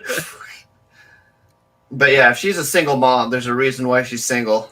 Oh yeah, absolutely. Yeah. It's because this will be her child. Did I pull it up? Okay. So this is just after the party or whatever. It's the next scene. Shows her with her son. So I'm assuming if your kid is young enough to like sit on top of you and walk in on you while you're like in your bedroom attire, they're pretty young. I'm going to guess like 6, maybe like 7 at the oldest. But so comes in and wakes up his mom. And then open this page, please. And so then you get this whole scene where I guess this guy comes in and he is like the babysitter for that kid. And like, look at what the kid is saying. Like, Benny, I finished The Lion King last night, and I have some concerns about Simba's treatment of the proletariat. And then he gets down here, like, oh yeah, you're gonna watch him for me? Yeah, it'll be cool. And the kid says, we're gonna watch the PBS special on Reconstruction, right, Benny? Oh my god, dude! This is what I'm talking about. This is the same type of writing that the people who go on Twitter and are like, my 5-year-old turned to me today after seeing Donald Trump on the TV and said, "Mom, that's not a president. That's the downfall of our American constitutional republic." And it's like, no, he didn't. He said, "Mom, can I have a graham cracker?" Like, shut the hell up.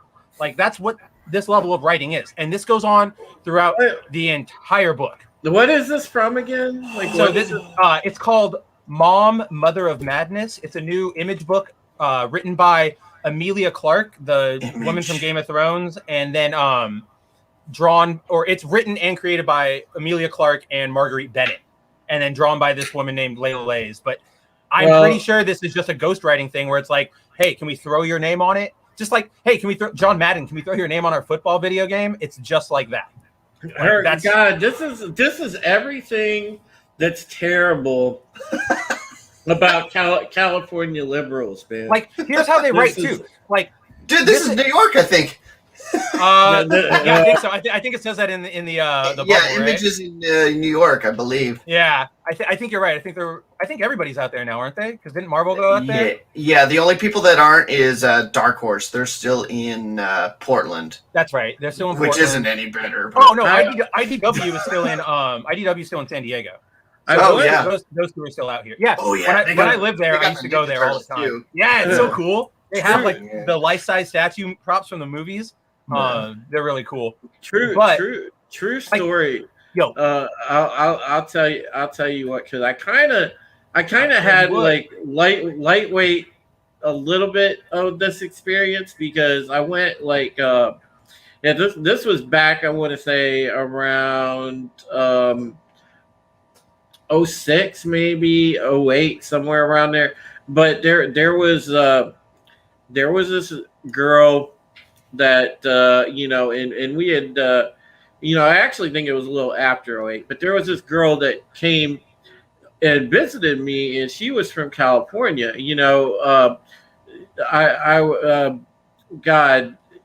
She was a member that, or she's actually on the staff. She was a moderator for me on our site that we had for Battlestar Galactica back when that show was on. Mm-hmm. And we had the big fan site. She was one of the mods, and she had come out to hang out and kick it with me. She wanted to like meet up with me. I was like, all right, because we had been talking a little bit, and come to find out, like, she the typical California liberal. She lived, she was going for her graduate at UCLA, and it was just like, she had every single thing. We were sitting there, and I'll never forget this. We were sitting in Denny's, and we were talking about our attitudes about different things. And, she brought up something about climate change, and I was like, yeah, I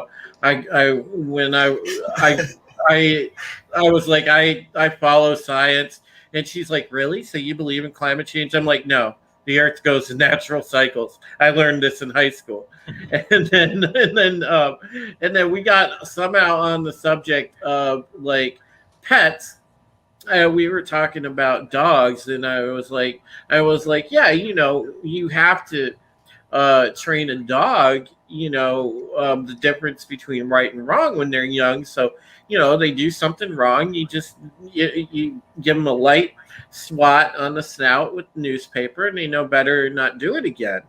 And you can sort of let them know when that behavior happens, and just give them that light tap. Eventually they'll stop because they know to be conditioned by the response. Well, she's like, that's barbaric. You should just put the dog in timeout. What? She literally said that to me, dude. I'm so serious. And I'm just like, lady, do you not know how stuff works? I mean, it was crazy, bro.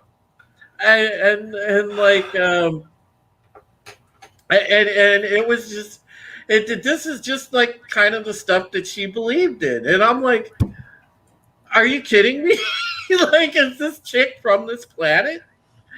Yeah. And you know, and thankfully I didn't let her stay at our house. Thankfully she stayed down the road at the motel, because I think after that day at Denny's I spent all of another like 3 hours with her, and I was like, yep, I'm good.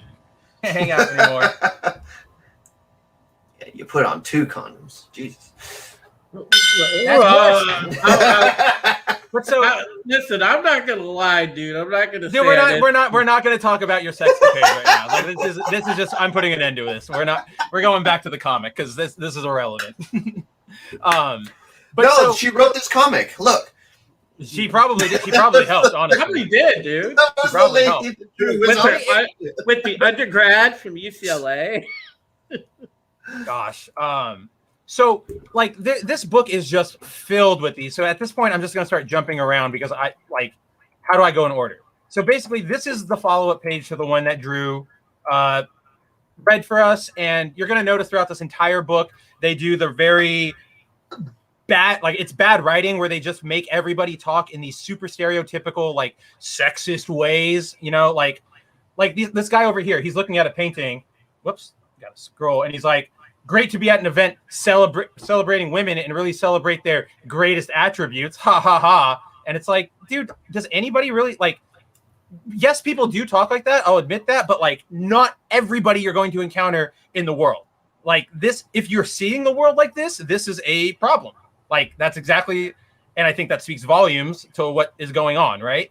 But then you get like these really, I don't even know what the point of this is. She starts looking at these paintings and she starts talking about like, you'll never, like she starts imagining the paintings. You'll never live up to my perfect, passive, dainty, pale, waifish, winsome, infantilized beauty. Teehee. Don't listen to her. Orientalism aside, just between us, my artist added an extra vertebrae to get this shot. Yeah, this pose is literally impossible. This is so.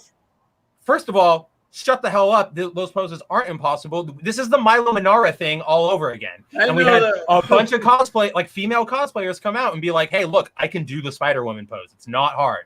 But it also goes back to what Dawn was saying. This doesn't serve the story. This is literally just a weird aside for her to criticize these paintings, and it just reeks of insecurity. Like if you like. No, these paintings aren't saying that to you. If you were getting that message from these paintings, that's your own insecurity. I'm sorry. Like, there's another purpose to dialogue, and that is to set tone. I don't know. And the tone that's being set here is cringe. How is that pose? how is that pose impossible? Have these people even done the wheelbarrow before? Whoa! This woman's just laying down. Like I don't even know. But so that's called the prone position. And then of course we have, as with every comic book these days, she works at a company. I forget what she does, or like what the company does. But her boss is a friend of her dad's. Guess what his name is? Donald. Of course. Have all of these super. They got to give him the hair that looks like Trump. This guy is a straight Trump parody. Like, where were you for the Super Bowl party at Honkers Are We? Where were you for Chris's bachelor party? The other girls didn't have a problem with ears and tails for his special day. Like, that doesn't happen in the corporate world. If you asked anybody that, you're done. Like. You don't ask your employees to go to other employees' like bachelor parties and perform from them. Also, this is a grammar error. Chris should not have another S after it, but that's beside the point.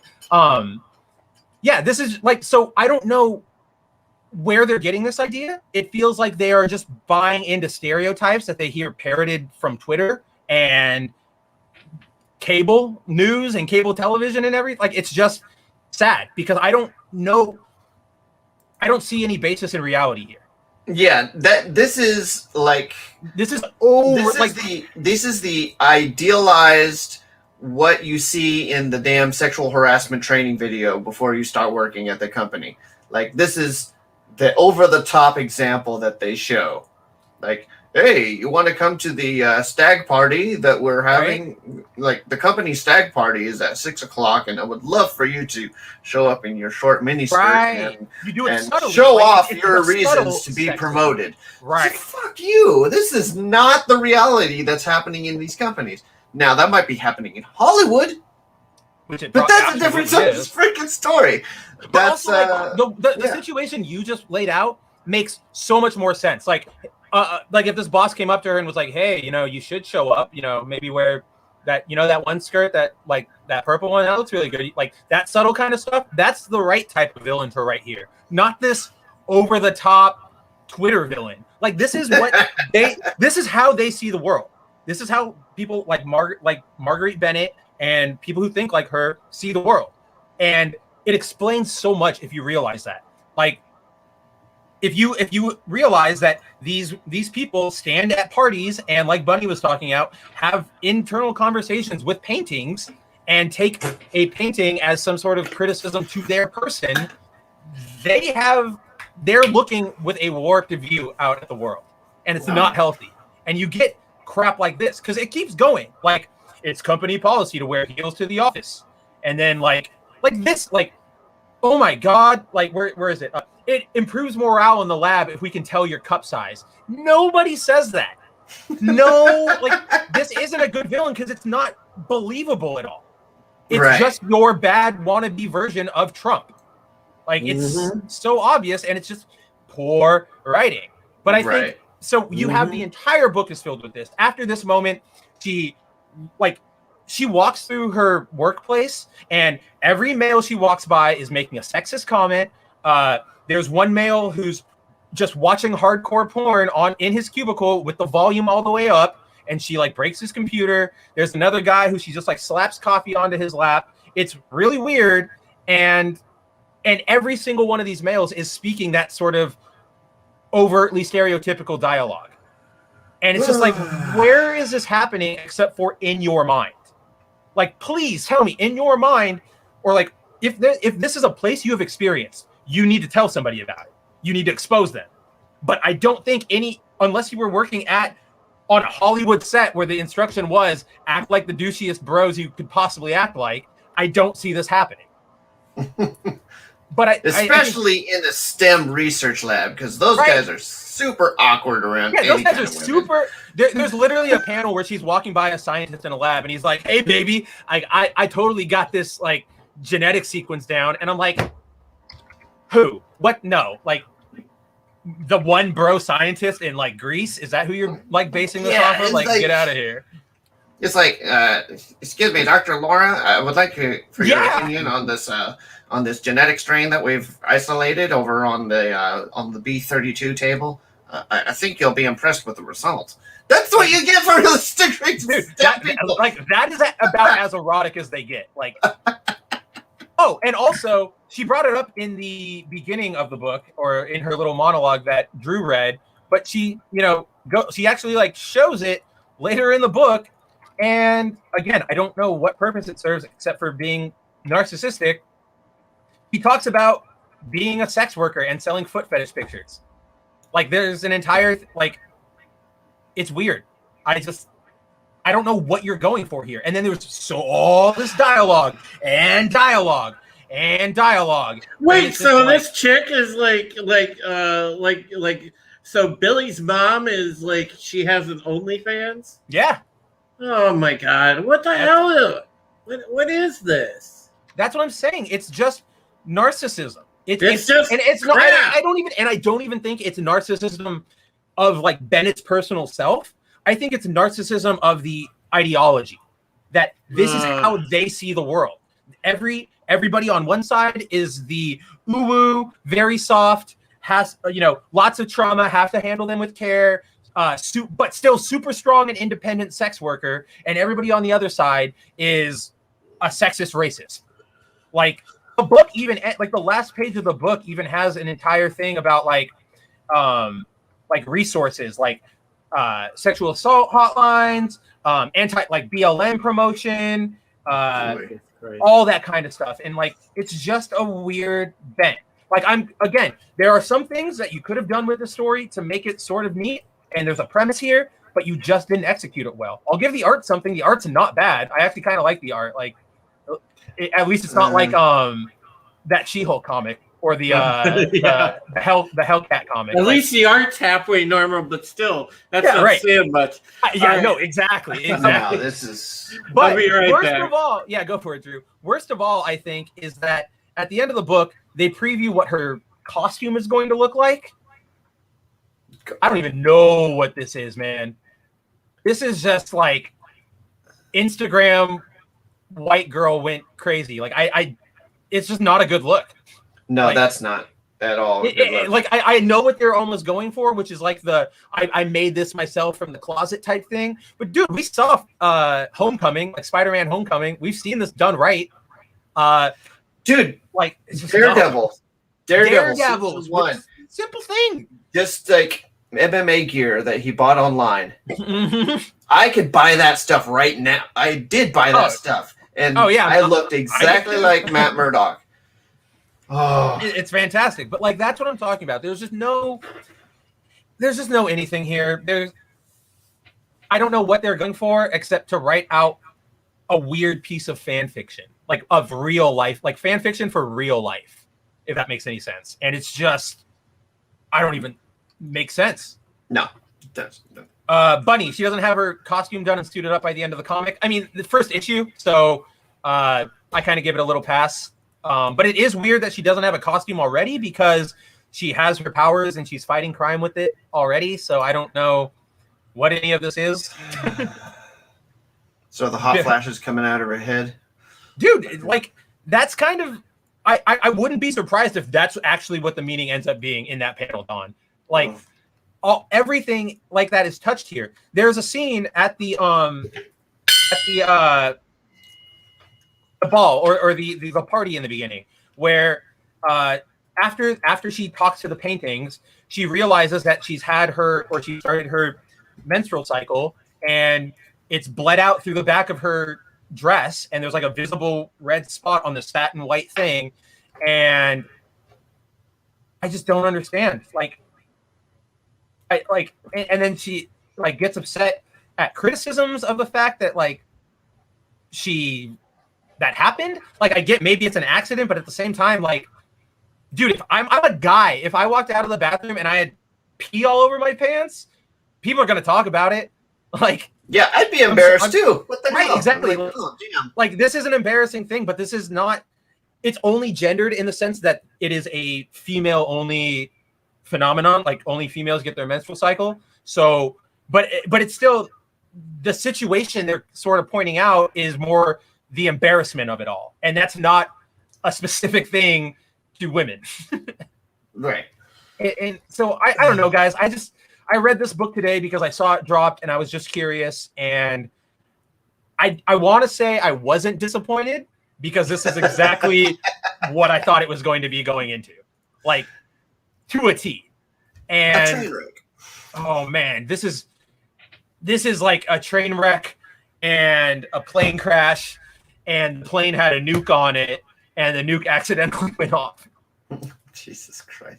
So, okay, I'm kind of interested in the sales numbers for this book once they get dropped. Yeah, seriously. Yeah, once all of it like goes through the cycle. Because they were saying there's some great pre-sales numbers, right? Yeah, they did say that, but that was also right after the like Clark announcement, and she gave that big interview about everything. And again, like, I don't feel Clark in any of this writing. I feel Bennett. I feel like maybe Clark came up with the idea of like strong female protagonist who's a single mom who gets her powers from her menstrual cycle, or like when her menstrual cycle is happening, right?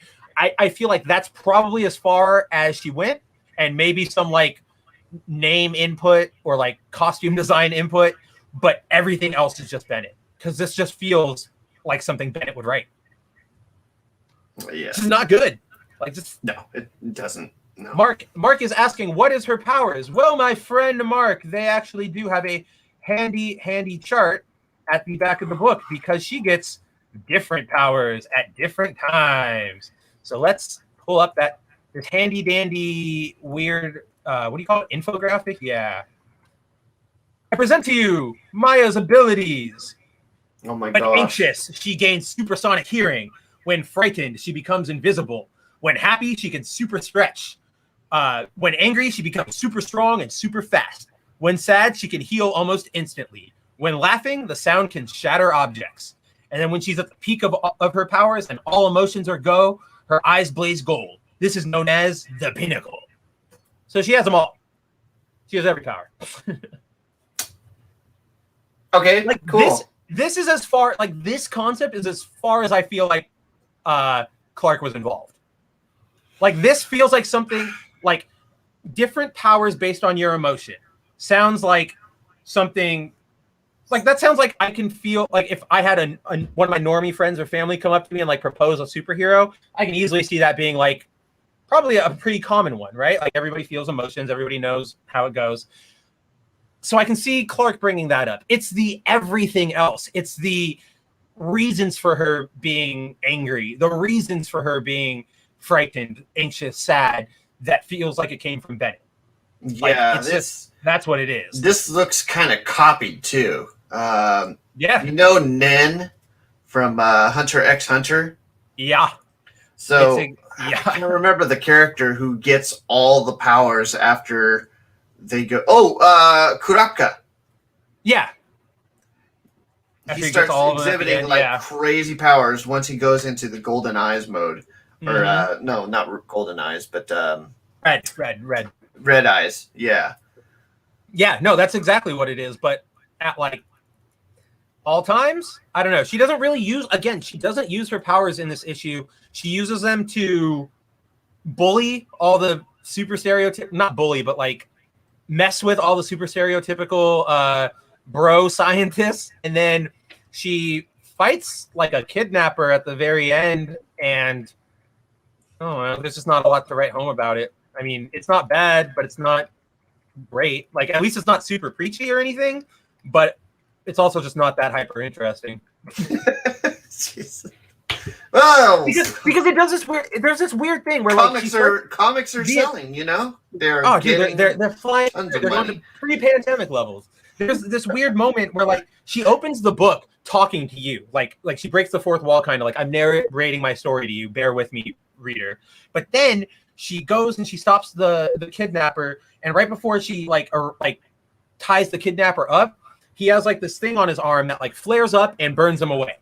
And in the middle of the fire, she goes, "What's this?" And she pulls it out. She sees like a little camera, and she goes, "Oh, are you the one I've been talking to this entire time?"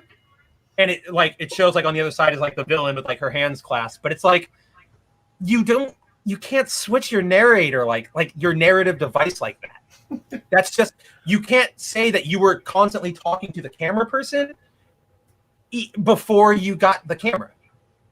Like that. Comics, yeah. Everybody, they're great. Everybody should read them. Manga's kicking Manga its is ass. absolutely where everybody should go. We should not be reading this anymore because it's not even like a fun use of the concept. And Dude, also, indie creators too. If you're out there, just find the time, create your projects. Mm-hmm. It's time to rise up. Dude, Restrogam, that's exactly what it is. Super Princess Peach. I remember that game. The game's great. Yes, Nintendo got railed because her powers come from her different emotions, and here we are. Now it's okay again. What year was Super Princess Peach? I want to say like 2007 or 9, like way before all this madness. Wow. I'm also we're bounding into comics, and my articles are cited on the Super Princess Peach Wikipedia page. That's my credit. I noticed that the other day. Roof Korean. Again, this book is Emilia Clarke being told what will be a good story to get back at the patriarchy. I can't wait for the Raylo crew to blame Bounding into Comics for terrible sales. Oh yeah, I mean that's exactly it. That's exactly what I think. You just put the other piece of my puzzle there, is that she came up with this idea, and then Bennett or whoever else was like, you know how this could really sell, you know what angle it should take, blah blah blah, and here we are. Yeah, because all criticism is sexist. All criticism, if it's against a woman, it's Or sexist. racist. Can't do it. Yeah, exactly, Master. If you have to make a chart to explain your character's powers, then you're doing something very wrong. And I agree with that, because even in like manga, like what is it? Jujutsu Kaisen, they have like 90 charts to explain their powers, and I hate it. Like, it's a great manga series and it's super interesting and well written, but the powers, I'm just like, dude, what? Like, can you bring back Ki? Like, I at least knew what was going on with Ki in Dragon Ball. Did they use a chart for Hunter x Hunter? Yeah, like very early on, because Nen is super weird depending on what you say. Master of the TDS is asking, why did I subject myself to this torture? Are you new here? I'm kidding. I know you're not, but I love this. I totally, you guys know I'm all about the awful stuff. Like, I watched Mortal Kombat. I watched the Lower Decks. I watched the Flash episode that we're going to talk about later. But I'm a sucker for that kind of stuff. It's just, I love being able to just see how bad it's gotten and being proven right. Like I read that comic and I closed it and I was just like, vindication. Like, just like vindication. I can't do it. I can't do it. I did the gala, and then I'm like, okay, dude, fuck it. I'm done. I'm done with X-Men. I meant to bring this up to you. Did you know that Vita Ayala is like slowly becoming the entire writer for the X line? Like, Yes. she's on New Mutants too, and that X-Core book. And I'm just like, and then that other Children of the Atom, I think it might have ended with Hellfire. I don't know, but like, that's worrying to me, dude. Like, I saw that and I was like, I can't even imagine how Dawn must be feeling about that. Now, Vita Ayala, out of all the gala books, hers was the most action-packed. Like, it actually felt a little more X-Men. Which one was her story? She did the. I just read them all. Children of the Atom. Oh, that's right. Yeah, that's right. Yeah, she did the Children of the Atom. So it actually kind of felt a little more X-Men than all this Game of Thrones, like, political bullshit that was happening with the other books. Yeah, seriously. So I'm like, okay, cool. I'll give props to Vita Ayala for that one. But, like, now she's going to get all these other books. But no, that's the thing. Is like, all these other books have set her up for failure. You give credit where credit is due, but that doesn't mean they're gonna get that A+ on the next test. You know, like, no.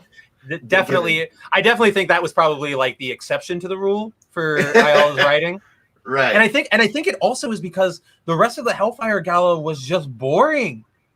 You didn't need like, why does Marvel I mean, I know why they do it, because they want to get money, but you don't need to stretch these stories out over 12 issues. This was a 4-issue story at best. And like, half of the books didn't even have connection to it. Like, the last book in the storyline is Cable, like number 11 or 13. Mm-hmm. I think he just says like, oh yeah, you remember the Hellfire Gala? That was going on tonight. All right. And it's like, why did I read that? Like, why did I read this? I mean, why did I read any of it? Because the Hellfire Gala was just a bad idea. Yeah. All right. Shall we tackle this other one then? Hold on. We shall, but Master, you think my self-torture is a cry for help due to deeper issues? Is there something you want to share with the class? When I was younger, I was always bullied for being who I was, and now I can finally stand up to toxicity. So I want to use this platform to make sure all you cis males are not mean to me anymore. I want to get back at all of my high school bullies that I can never get over. All right. Yeah, so that was an awful book. I subjected everybody to that. Let's get into you guys are super big fans of race swaps, right? I've heard everybody loves those. I've heard that it's gone great every time and has never been met with backlash. I think that's exactly how it goes, right? Because if so, have I got some news for y'all? Oh boy, here we go. Oh boy. The latest. Yeah, we have our Batwoman, or our Batgirl, excuse me. And it is Leslie Grace. So yeah, not much to say about the story. That's about all we know so far. Is here she is, Leslie Grace. She is a Grammy Award-winning musician or singer, but What? she is. She's like really famous for like Wait, music. singer. Yeah, singer. That's why I corrected myself. Like musician is singer. That's why. Yeah. But she's only been in one movie, and the movie before this, and that movie was In the Heights. She was one of the leads of Lin-Manuel Miranda's musical In the Heights. Oh and now she is Batgirl. wait, hold on. The Lin-Manuel Miranda movie that was criticized for not being black enough or not being not dark enough. Yeah, Wow. exactly. Okay, Yeah. here we go. It's the Zoe who is it, Saldana or Kravitz, whoever it was that got yelled at for not being dark enough to play Nina Simone. It's that all over again. Oh It's yeah, Zoe it's always Saldana. gonna be. Yeah, Zoe Saldana, that's who it was. Yeah, see, John pointed out right here, her only acting credit outside of a number of music videos is the role of Nina Rosario in the Heights. And yeah, that's all we really have on Batgirl itself right now. We don't even know what connection it's going to have to anything. Like, is this Batgirl, is it connected to the Batman where Jeffrey Wright is Gordon? Is it connected to the Snyderverse where Simmons is Gordon? Is it new altogether? Is it Flashpointy? Who knows? But this is where we are again. And it is another entry into the Ginger side. At this point, you can't deny it. I'm gonna say it because I said it in Slack earlier. All right. I need my girl Becky Lynch. I know you're coming back. I know you're coming back to wrestling, but girl, we need you in the movies. Has she been in movies? I think she has, right? Yeah, she was in one of the Marine movies, I think. Dude, I feel like professional fighters and wrestlers have a very they're either very good actors because like they're pro wrestlers, or they're very bad because they're pro wrestlers. Dude, like, Becky Lynch. Oh no, I'm not talking about Becky. I'm thinking of like I remember Triple H. Anytime he acts, it's really bad. But then I think of like when before he took the Chinese tea, John Cena. He was like a pretty fun actor. Actually, you know who's a really good actor that was in Vikings, and he was also one of Highlander. He was in a couple of episodes of Highlander. He was in Eureka. Edge is a really good actor. Yeah, that's right. Edge is a surprisingly good actor. He is a really good actor. He's not like Academy Award winning, but like for a wrestler, you're like blown away. Like he's really good. Like it's pretty. Dude, he was awesome in Vikings, bro. Yeah, dude, I gotta check out that show. I've wanted to so bad. I love that setting and everything. Edge is pretty dope, man. He's a good actor. We have a $2 super chat from Ravula Vita in $2 Australian Mite. The World's End harem anime will destroy Twitter. Oh, you are absolutely right. Does anybody else? For anybody who doesn't know what World's End harem is, it's essentially, it's a manga series. Duh, we're talking about it. I'm pretty sure it's from Jump, but essentially the world has ended and a guy is put into cryosleep because he's suffering from a disease, and they want to freeze him until they can get the treatment. But then when he wakes up, he discovers that a male killing, like a virus that only kills men, somehow ravaged the planet, and he's the only one left, except for I think they freeze a couple, a million other ones maybe. But then he realizes that it's like him and 4 other guys are immune to the virus, so they automatically get taken and forced, literally forced into a reproduction program to ensure humanity's survival. And so, yeah, that's going to blow Twitter up. Twitter's going to lose their minds more than they lost it for redo of Healer or Shield Hero. They're going to lose their minds. Dude, that's a Sliders episode, actually. A what? A Sliders? Yeah, remember No, I didn't watch Sliders. It was a Sliders episode. The guys, the team, they went into this Earth reality where all the males were extinct except maybe one guy. And this one guy was putting in overtime at the sperm bank trying to get all these women pregnant. The guys show up and all the women start fondling them and going after them. And then the sole lady of the group was like, what's going on? And then they all notice there's no men around. So this whole reality is just these guys just being the top of the game, the top meat of the whole world. All these women going after him. It was actually a pretty enjoyable episode. I liked it. Dude, it reminds me of Why the Last Man, where Yorick is the only guy who lives after all of men die. Dude, I'm sharing my screen right now to Hey, listen. Blow it over. Listen, Yeah. if these 3 Asian dudes on this panel are the last men around, hey, it's all good, ladies. What up? You know, that's all I'm saying. So, okay. Oh yeah, that was just the other day too. Just the other day, so they put this guy, what is his name? Justin Kroll. Let me expand the screen. Oh, maybe I can't. The re. Expand the re. Nope, no, it's getting smaller. It's getting we smaller. got a bunch of Sliders fans in the chat. We got Bunny with the keyboard, Zax. Dang. By the way, guys, I'm just gonna drop. I think it's coming out after Q2. While Don looks for that, I am just going to drop a teaser for tomorrow. Those of you that watch the Pegasus Actual podcast on my channel that are BSG fans, we are going to have a new addition to the panel. And, her name is, she goes by the handle Arwen Avalon on Twitter. And her, for short, she goes by Arwen. She is very easy on the eyes, but even more so, she knows her Battlestar really well, and we're excited to welcome her to the panel. If all goes well, she should be a permanent fixture on the show. We'll see how it goes, and we'll go from there. But it looks like she's going to be involved with us for the foreseeable future. I'm excited to add her to the team, and we're gonna have a blast tomorrow. So tune in if you enjoy Battlestar, and let's give Arwen a warm welcome.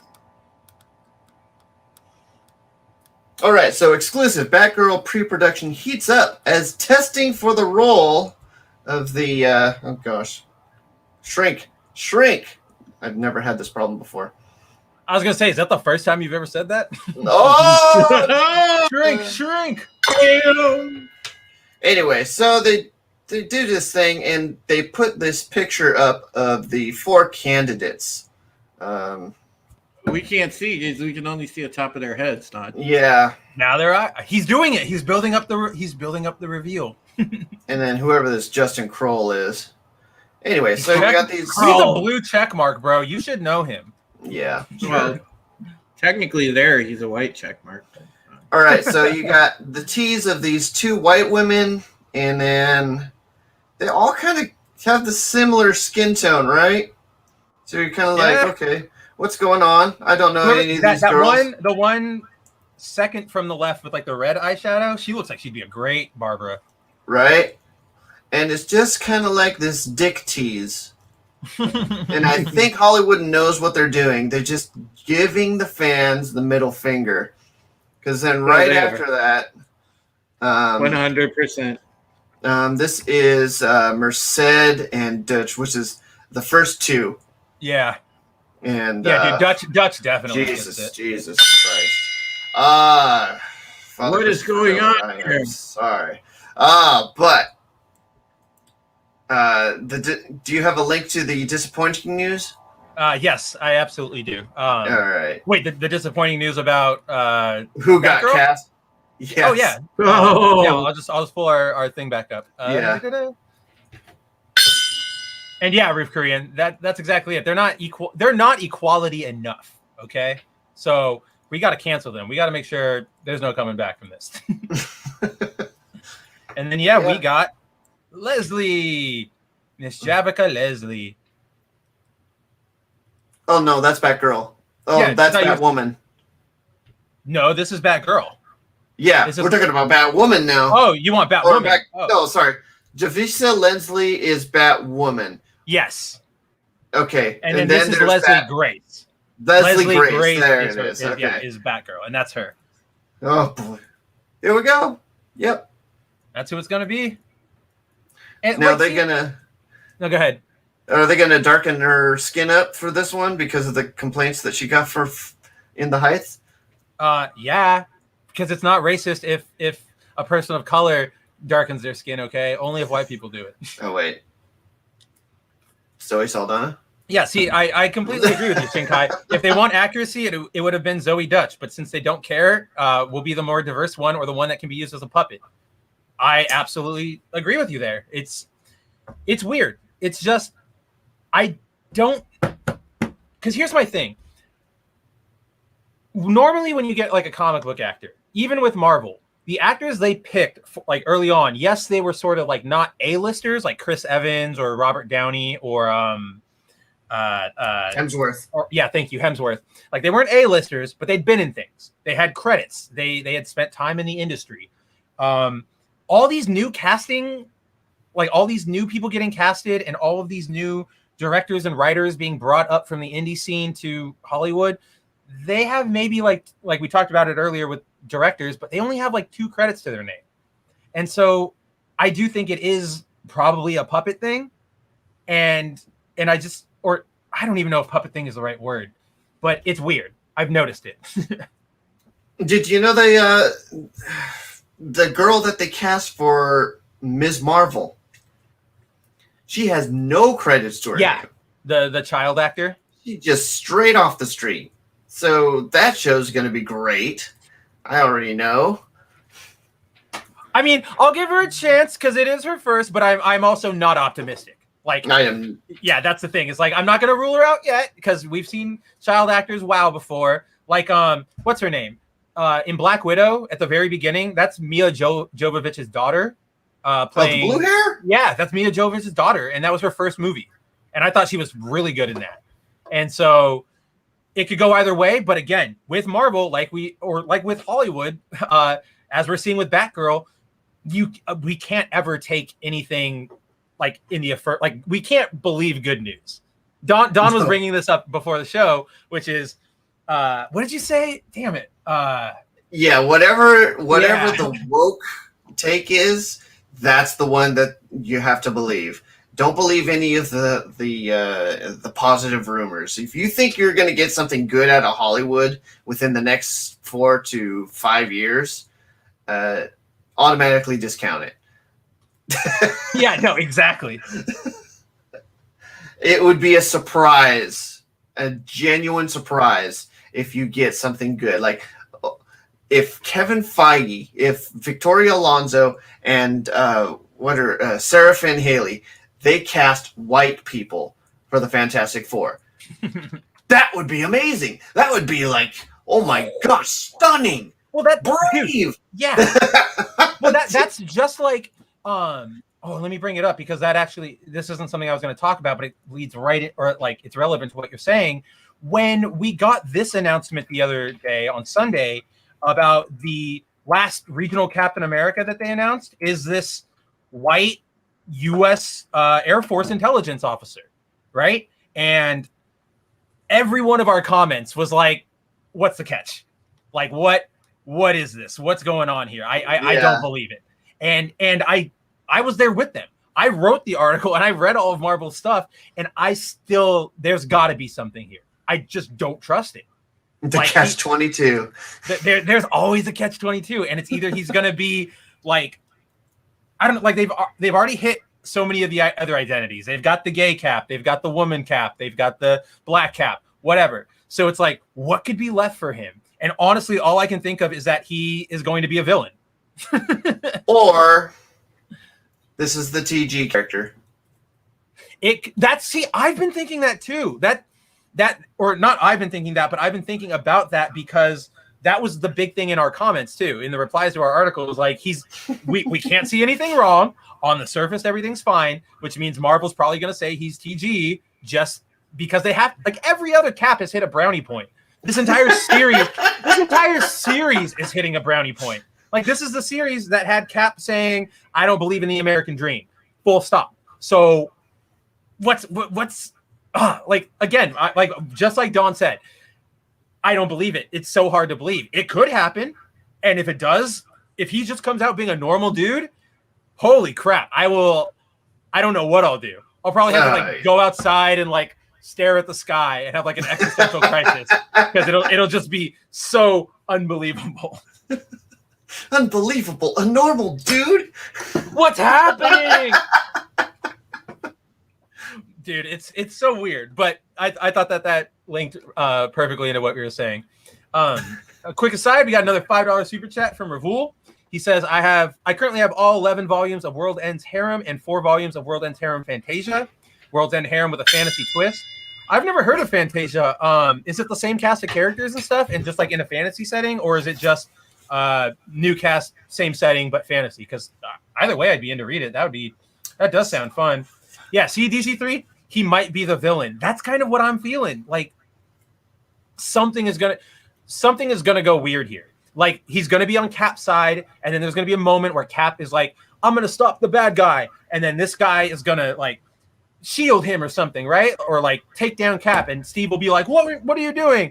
And they'll give him this moment where I bet you he gives like a January 6th attendee type speech here, right? Like, that's what I feel like is going to happen. Like, it's just, I just can't believe it. I can't take in good faith anymore that nothing is going to subvert my expectations. You know what? Right. You know what would subvert our expectations? If he was not normal, sorry, but if he was just what you showed him as, like, that would subvert our expectations. A straight white male. Wow. Yeah, exactly. Crazy.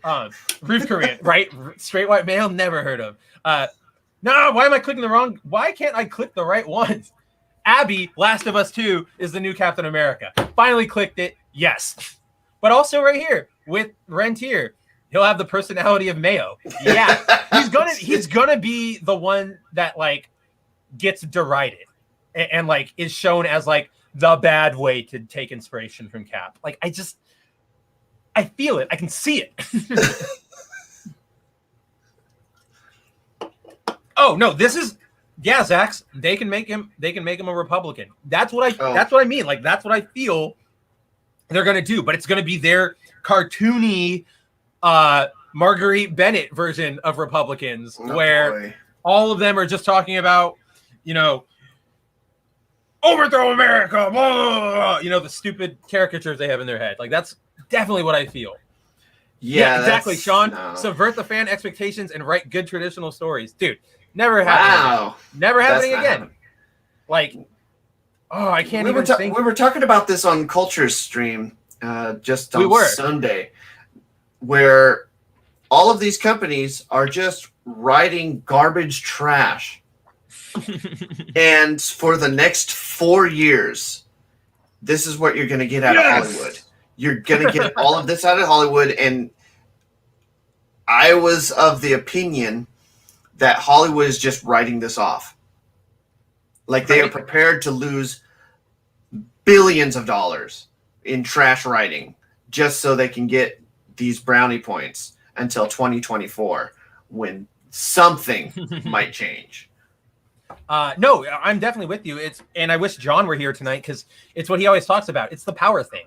They don't care about their money. They care about remaining relevant, remaining like they look like they're on the good side, so that it can translate into power and more market share.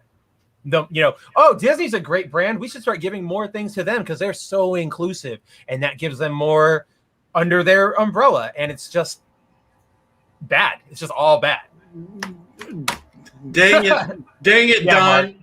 His dad will be Trump and his other dad is Red Skull. Yeah. I got distracted, Don, because I glanced over at Twitter, and Laura had like a reface up there of her as the Victoria's Secret Angel, and I was All like, right, oh, you wait a need- second. I am horny jailing you. You need to stop this. Hey, she's a gorgeous lady. I'm not saying she's not a gorgeous lady, but we also don't need to talk about how sexy everybody is every second. Well, you're sexy. I am, but we're not talking about it all the time. I wish we were. I'm just jealous. Anyone going to Vegas this August? Anybody going try to to get there? That's Nerdrotic's meetup, right? Yeah, meetup? I'm trying Yeah. to get there. Nerdrotic meetup happening. What date is that? It's like August 20th I don't wanna want get it wrong. Say the or the 13th, 13th. 13th, 13th, 14th. 14th? Yeah, that weekend because it's with the 55-year mission or whatever, right? That whole Star Trek. Oh, it's the Star Trek convention. Yeah, I'm not going to that one. I'll be there. Oh gosh, let's make an announcement. I'll be there on the Saturday, and Awesome. if you all want to see me in person, for whatever weird reason you want to see me in person, I'll be there representing Bounding into Comics. Yes, the As best representative we I could have asked can. for. Hopefully, I'll be there too, representing Bounding into Comics And And- Pegasus and- Actual. dropping red pills. Always red pills. Throw them at dude. They gotta have like high heresy written on them. Dude, actually, that's a good idea, man. I should get some merch like that. Dude, I think it would be cool. Just We need get some like black pill merch. get like a red pill thing and just like have high heresy on it, or do one of those old like coin things that they have, like a little coin bank. Yeah, dude, that would be sick. Or like make like a football that looks like a red pill, Well, there you go. like a foam one that there you go. can just Yeah. like chuck to people. Hell yeah, Yeah, there you go. dude, I would be so down for that. Oh man, here's another thing that I meant to bring up specifically for Drew to talk about, but we got distracted because it was relevant to what we were talking about, which is just a quick aside. I don't know if anybody else saw, or if everybody saw this, but everybody see what happened with Cobra Commander lately? No. Oh no, indeed. So let me add that back to the stream. Commander. Cobra Clan Mander. Clan Mander. Can't have the Clan Mander anymore. Yeah, so in case you guys didn't see this from earlier this weekend, apparently Hasbro isn't allowing hoods for Cobra Commander anymore.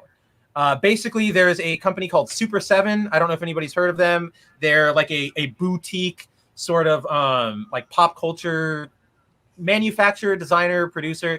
They make like the reaction toys that are like the old 80s parody type toys and stuff like that. But they apparently got they're partnering with Hasbro to make a new set of G.I. Joe figures that actually look great. Like, look at these things. Hold up, Spencer. Yeah. Before you continue, got to represent Root Korean, the base. Got to represent Dick's division here. Nick Weiser flavor number 14. High Heresy's Red Pill Brew. Dude, that could be good. Or like a red ale. That would not be bad, actually. I'd be in for that. Yeah. Cobra Commander at this point. Yes. So yeah, these are the figures. They're called the G.I. Joe Ultimates line. They're supposed to be accurate to the show, and they honestly look great. Like, Yeah, the Cobra Commander looks. doesn't he? He looks The so Battle cool. Android Trooper looks good. Yeah, the Battle Android Trooper looks amazing. Duke looks good. And then just like the Joe The Trooper, like, OG Snake Eyes looks good. yeah, the OG Snake Eyes. I love the OG Snake Eyes. You're not gonna get. No, there's gonna be those no are dope. reference to that in the movie, by the way. Those are Oh, dope. he's got white hands, so. I actually kind of want one of those. I want to get the OG Snake Eyes. Yeah, the OG Snake Eyes is pretty cool. I'm even tempted to buy like the OG Snake Eyes. But we had a fan on Instagram just made an innocent post, posted some pictures of Cobra Commander in his sweet hood, and just said, "Hey, Super 7, please add a hooded figure to make it a true Ultimate figure." And he got a response from the founder of Super 7 who just said, "No hoods allowed at this time."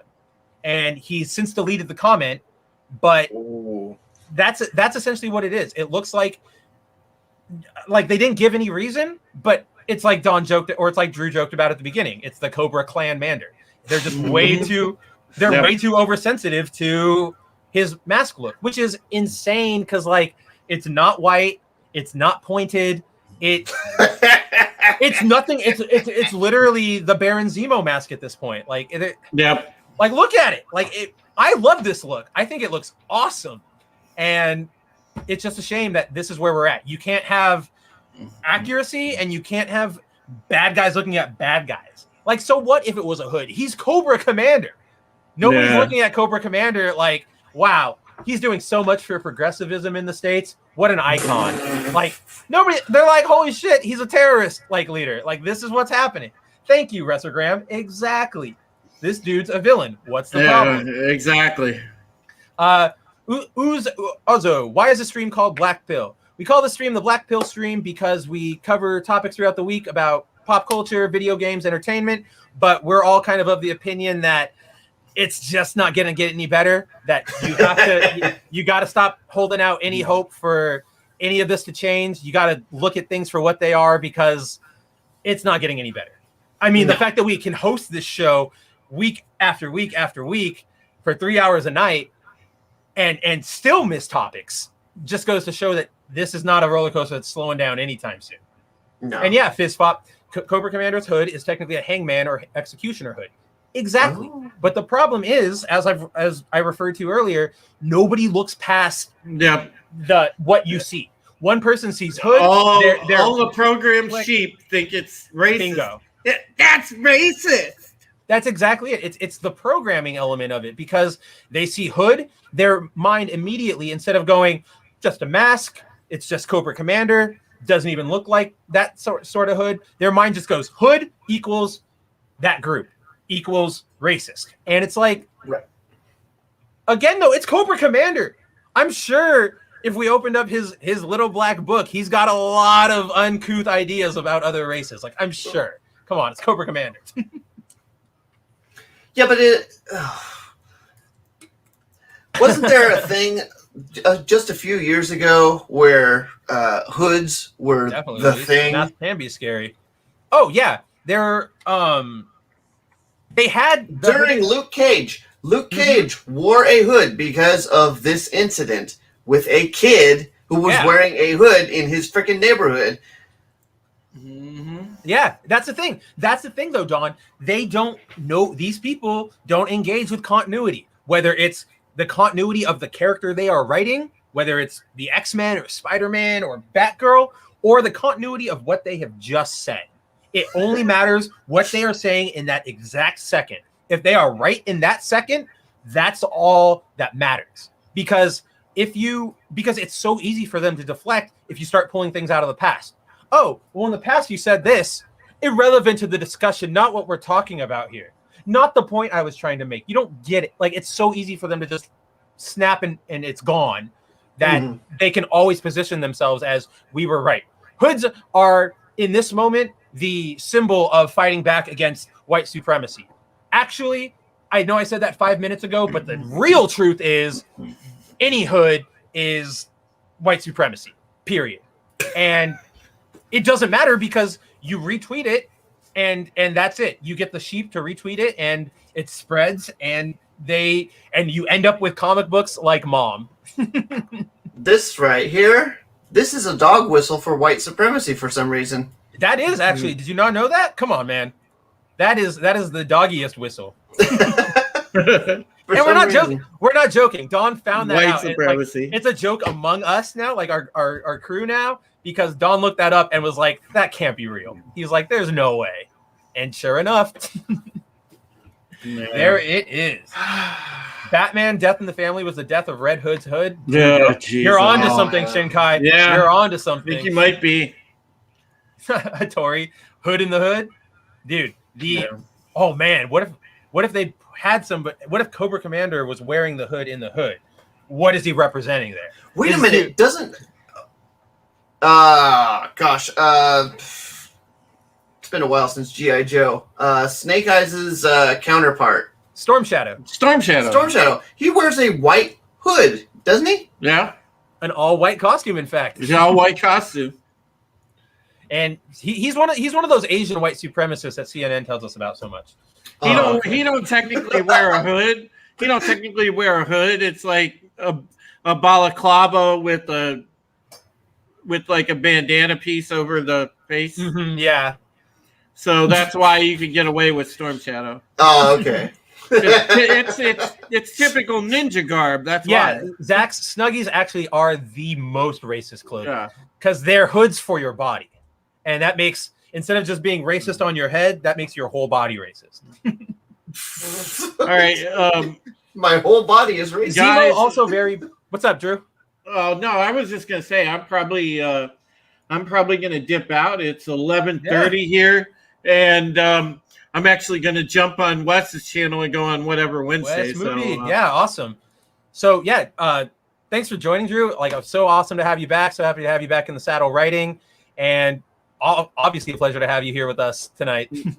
yeah, most definitely. I will catch you all tomorrow for Pegasus Actual. If you haven't subbed to my channel, check out Supreme Heretic on YouTube. You can also follow me on Twitter at Supreme Heretic.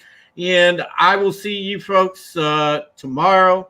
Thank you so much for your support. Thank you for supporting Bounding into Comics. Without you, there is no us. Without your readership, we would not survive as a publication. So thank you so much. Appreciate it. And we're working hard for you all the time. We're trying to come up with the best articles that we can, and we'll always keep getting good stories out there for you. And again, folks, I will see you on my channel. So take care of yourselves. Take care of each other. So say we all. So say we all. Awesome. Take it easy, buddy. All right. Go see you, boys. After this, go check out Drew on Wes's channel. Whoops. I don't need Cobra Commander. I got to bring back the right thing. All right. So as Drew said, it is 8:30. So we can start winding down. And with winding down, I want us all to experience this because this is just, I saw it this morning and I've been watching it on repeat just all day. You can't get away from it. It's so bad.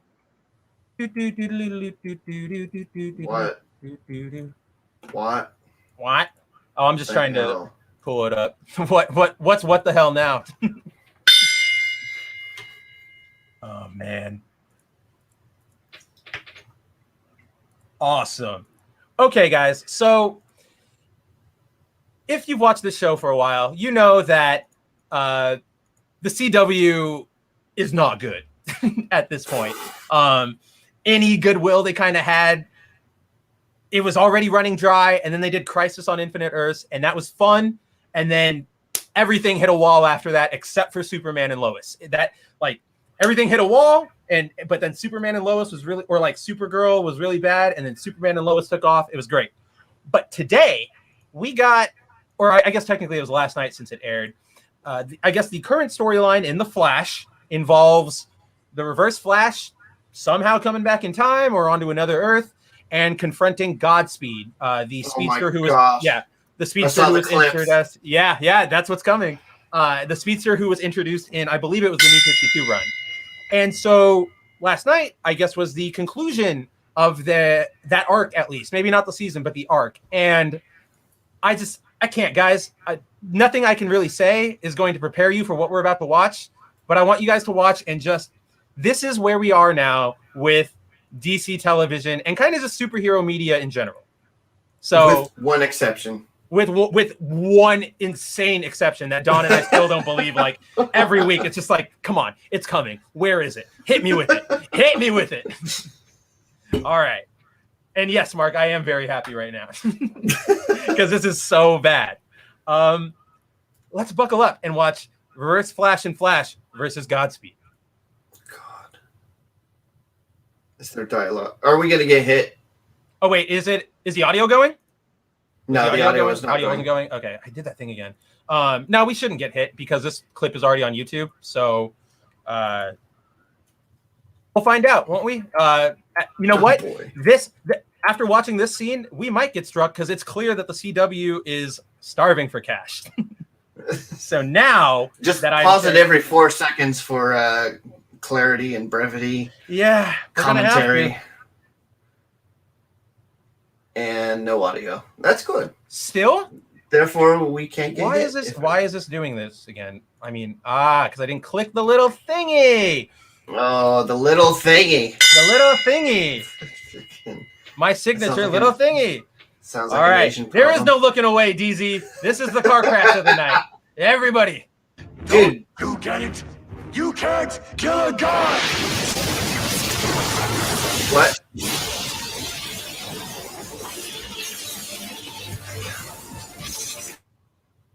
What? Yeah, baby. What is Lightning going lightsaber. on? Lightning lightsaber. Why the hell not? Again, Okay, no I am not a explanation DC for the guy. power. Right. I am not a DC guy. Is this in the comics? This is not a thing that happens in the comic. This is bizarre. Like, this just doesn't happen, and it gets weirder. Is that Shockmaster from WCW? I think Shockmaster would take super offense to that because this is just bad. Oh, Sean, you're confused now. It's getting worse. Gotta do the sword whip. Oh, okay. Okay, what the hell is he doing there? That's What what he the always. hell? Hold on. That's just Reverse Flash's thing. He always vibrates. No. I thought Reverse Flash was an enemy to Barry Allen. Who knows anymore? That's the problem. These things, these TV shows and these movie universes are now running into the same thing comic books are, which is they've gone on too long. They've gone on too long, and so now you've got to go, what can we do that's new? I guess we can introduce a new villain and then back and team up against freaking brilliant. Like, that's where they are at this point, because this show should have ended long ago. Like, as much I think it's cool that we're getting superheroes, I don't think it's cool anymore because it's not being handled right. I thought it was cool in the beginning. When I was watching Flash seasons 1 through 4, I was like, dude, I love the Flash so much. Favorite DC hero. This is a great handling. And then it's gotten here. But yeah, in case you guys didn't notice that last point, because Don and I were freaking out. Why? So I want to point out that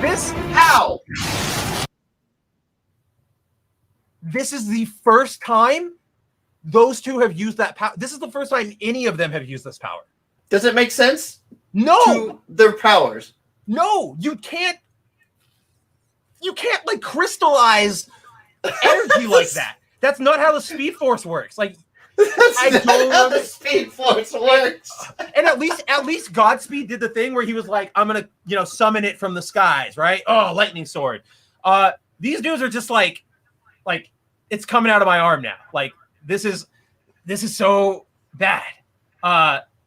Yes, I am expecting too much with the show where Iris said, we are the Flash. Yeah, that's Berlanti. Yeah, Shinkai, thunder, cats. Oh, that's literally what it is.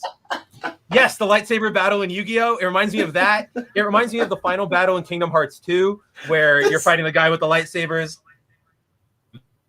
Watching after season 5, dude, you lasted longer than I think most of us did. Dude. I'm just glad you're out. Yeah, see, Bunny, that's what I remember that too. He can like generate energy and kind of like throw it like a lightning bolt. Like, visually, it comes out as a lightning bolt, and that makes sense. This doesn't make sense. This is just it's Loki levels of it is Loki's. It's literally powers coming out of nowhere. Right. It's just like what Bunny says here. Blue's Clues rule. If Blue can do it, we can too. It's the I don't know how to enchant, Sophie. Yes, you do, because you're me. And it's like, how? No, it doesn't make sense. None of this makes any sense. But let's keep going because it's gonna be bad. I thought this was bad already. Oh, it gets worse. Because then they fight. What? Ugh. What was that dirt face? No.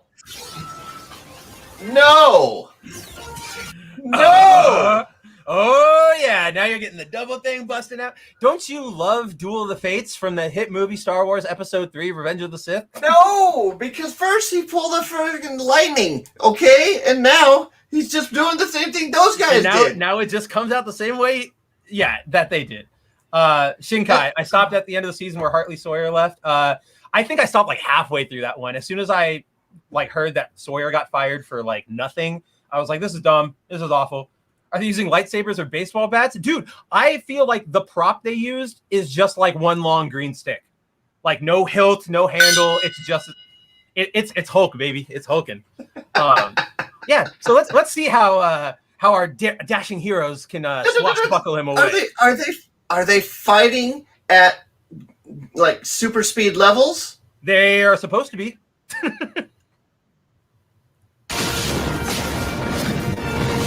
Yeah, you see like the wave like trail, like that's supposed to imply that they're at super speed. Okay.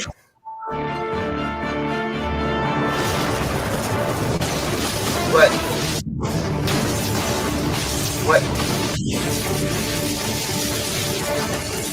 It literally looks like if you go to like Anime Expo and you go to like the masquerade and they put on their little skits before like when they're showing off their costumes. That's what this is. This is Demon Slayer cosplay.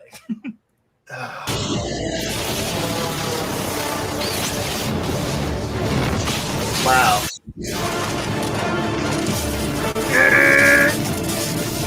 This is. I Dude, only Greg like Gustin. I only like that right there because I think those kind of flip moves are cool. But again, that's not particular to this episode. That stunt happens all the time. Dude, is this guy wearing Nikes? Dude, yeah. Do you not know Nikes? Just do it. In the future, you just do it.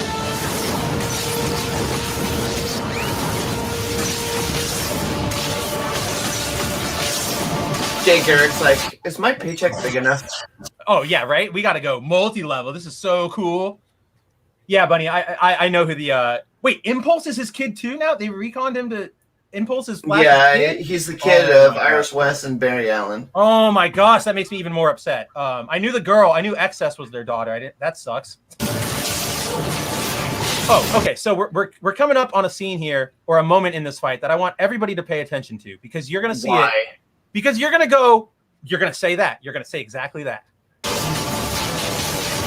Oh, now they're moving faster. Jesus. Right?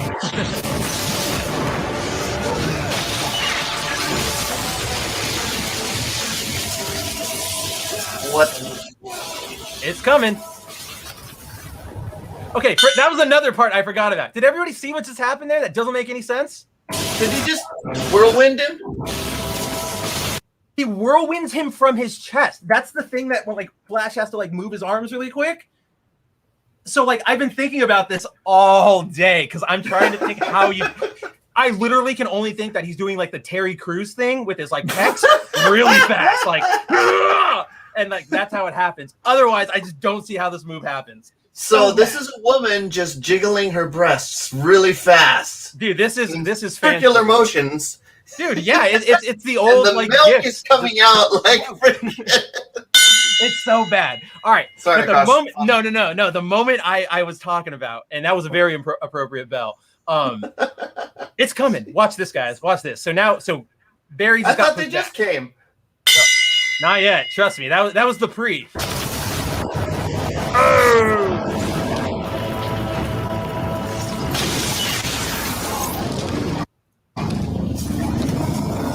What the heck?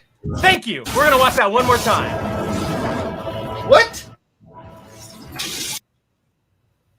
He does the literal like turn around, get stabbed thing. I can't handle Flash stories or Super Speedster stories where they get stabbed or shot. It doesn't make sense. In the Flashpoint comics, Reverse Flash is defeated by Batman by driving a sword through his chest. But it's like these are the people who can vibrate through universes. You're gonna tell me the second they don't feel like the second Godspeed felt that like red crackle of energy, he didn't like, oh, I'm gonna move out of the way. Bull crap. Like what is happening here? It's just, and then yeah, he just dies, and it's dumb, but no! and yeah, he just dies, and that's kind of how it ends. But man, guys, I had to share that with everybody because what is happening here? Like this, every face. Dude, Barry's faces are so bad. Like he's trying too hard. Somebody who said it? Somebody in the chat said, "Yeah, Shinkai prop they are using is pool noodles." That's literally how it feels because Grant feels like he's overdoing it because he doesn't have like the right thing in his hand to like properly emulate it. And it's just, he needs more than one thing in his hand to properly emulate it. It's just like like, see, like, it's just awful. Just everything about this moment is like, why do we have lightsabers? Why any of this? Oh man. Why is everyone taking off their face masks? Oh, because you gotta have that actor FaceTime. Duh. Yeah. Like, this is the same network that their ratings are in the toilet. Second season of Dead Pixels score 0.0 rating. Yeah, this not the CW is not doing hot anymore. They've got their one show, Superman and Lois. Don't know what else they've got going for them because it's not the other CW shows at this point. Like half of them fail to get off the ground, and the other half have just been canceled. Dude, this costume that he's wearing looks like a super downgrade. I know. Season 1. I don't get it. It's weird. Like the mesh stuff makes it feel cheap. It makes it feel like he got like a jersey at like a Big Five and like threw it over his regular suit. Yeah, and the color scheme is bad, and he needs to work out a little more because doesn't he look? He looks flabby. It's weird. Yeah, he's looking like me after a good lasagna. It's not working. But it's just so. This is where we've gotten from, like, oh man, and it's just the glorious season 1. Glorious season 1, and then I know everybody saw that clip of Impulse running, right? Or do I have to go pull that up? No. We were tortured enough. Oh man, that clip is so bad. But yeah, this is sadomasochist. But see, Batman and Justice League are unlimited. Beat Sinestro with 1 battering. Doesn't always make sense, but should be somewhat entertaining. Agreed. But at the same time, this not only doesn't make sense, it's just not entertaining. Because the entire time you're sitting here going, we saw how it is. Don's reaction was my reaction. We just got to see his live because I've already seen this clip. That is literal jaw agape going, wait, why? Wait, why? Like I have a general sense of Flash's powers, like move fast, go back in time, just mess with the timeline, and because I watched season 1. Right. I don't know where these powers came from. These powers don't even show up in the comics. It's the same thing that I have with Loki. Just like all these powers just show up where he's able to pull Sylvie out of nowhere. I still don't know what that was about.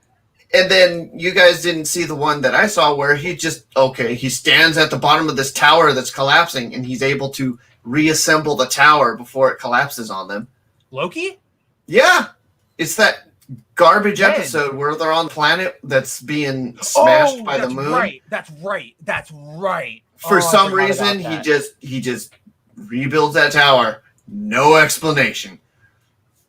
I remember. That's the thing. He's garbage writing. Doing that, and he just pulls powers out of nowhere, and then like the teleportation thing. And that one. It's so bad, guys. Like. Yeah, I think there's no creativity in Hollywood anymore, so they're just like, whatever goes. No, you're absolutely right. Like, I've been thinking about this a lot lately. Like Marvel Comics is a perfect example because they literally every single storyline in the last 4 years has been a revisit of an old storyline. You had Civil War 2. You had what was it? Avengers versus X-Men. Clone Wars with Miles. The Last Annihilation is coming up for Cosmic Marvel. You have the X-Men going through the trial of Magneto again for like the umpteenth time, and it's just they use the same branding every time, and they always say like, remember that old story? Here it is, but bigger and better, and back in your face with your new favorite hero, Kamala Khan. And it's like, dude, give me any original story at this point. Like the whole thing at this point of the Inhumans sort of just saying, screw you world, we're going to Terrigen bomb everybody. And the X-Men get, destroyed and Cyclops dies. Weird storyline. At this point, at least I'm like, hey, they tried something. Yeah. Right? Like, ugh. I'm waiting for One More Day again. Dude, oh my god! No, it. So Miles Morales is One More Day. The last, what whatchamacallit, the event Heroes, again, another revisit, Heroes Reborn, the awful, well, I really like Onslaught, but the awful event in that's the coming 90s. back. Yeah, no, that already came back, and it was Phil Coulson made a deal with Mephisto to get rid of the Avengers. Like, that was the entire storyline. That's the big reveal at the very end, is that, you know, like, one day the Avengers wake up and they're in a world that has no Avengers, and it's only had the Squadron Supreme, the JLA parody. And then you find out that the entire reason it's like that is because Phil Coulson made a deal with Mephisto to change the world like that. And it's just like, what are you guys doing? Stop this crap. Like, that's the thing, Sean. Like, I don't know how long it's going to take for because here's the problem. By the time the normies start getting to the point where they're like, I remember this story. I remember when I was younger and I read Civil War 2, and this is just Civil War 3. Like, once they get to that point, Marvel is going to be like, doesn't matter. We've got that new generation who's never read Civil War, and they're going to read Civil War 3, and that's going to be our new customer base. And it's a bad strategy, because it's essentially saying, here's like the window of age, of like demographic we want to hit, like this generation, and it doesn't expand to include like your aging customers or even like younger, newer customers. It hits this like 13 to like 17-year-old range, and that's just where it stops. And and so because that window stays right there and it doesn't get bigger and it doesn't go, you have fans age out, but then those younger fans age into that gap where Marvel doesn't have to try. They just say, we're going to advertise, and this demographic is going to read it, and that's all that matters. Screw literally everybody else. And that's how we got here, with old comic fans going, why any of this? And and new comic fans, non-existent, because manga is just easier to read. Yeah. And funner. Fun. Remember fun? I don't. Oh my gosh. But no, what was the thing? There was an anime I was watching, and it was these girls in tanks. Oh, Girls in Panzer, yeah. Yeah, and I'm like, this is brilliant. I love this. This is good. This is fun.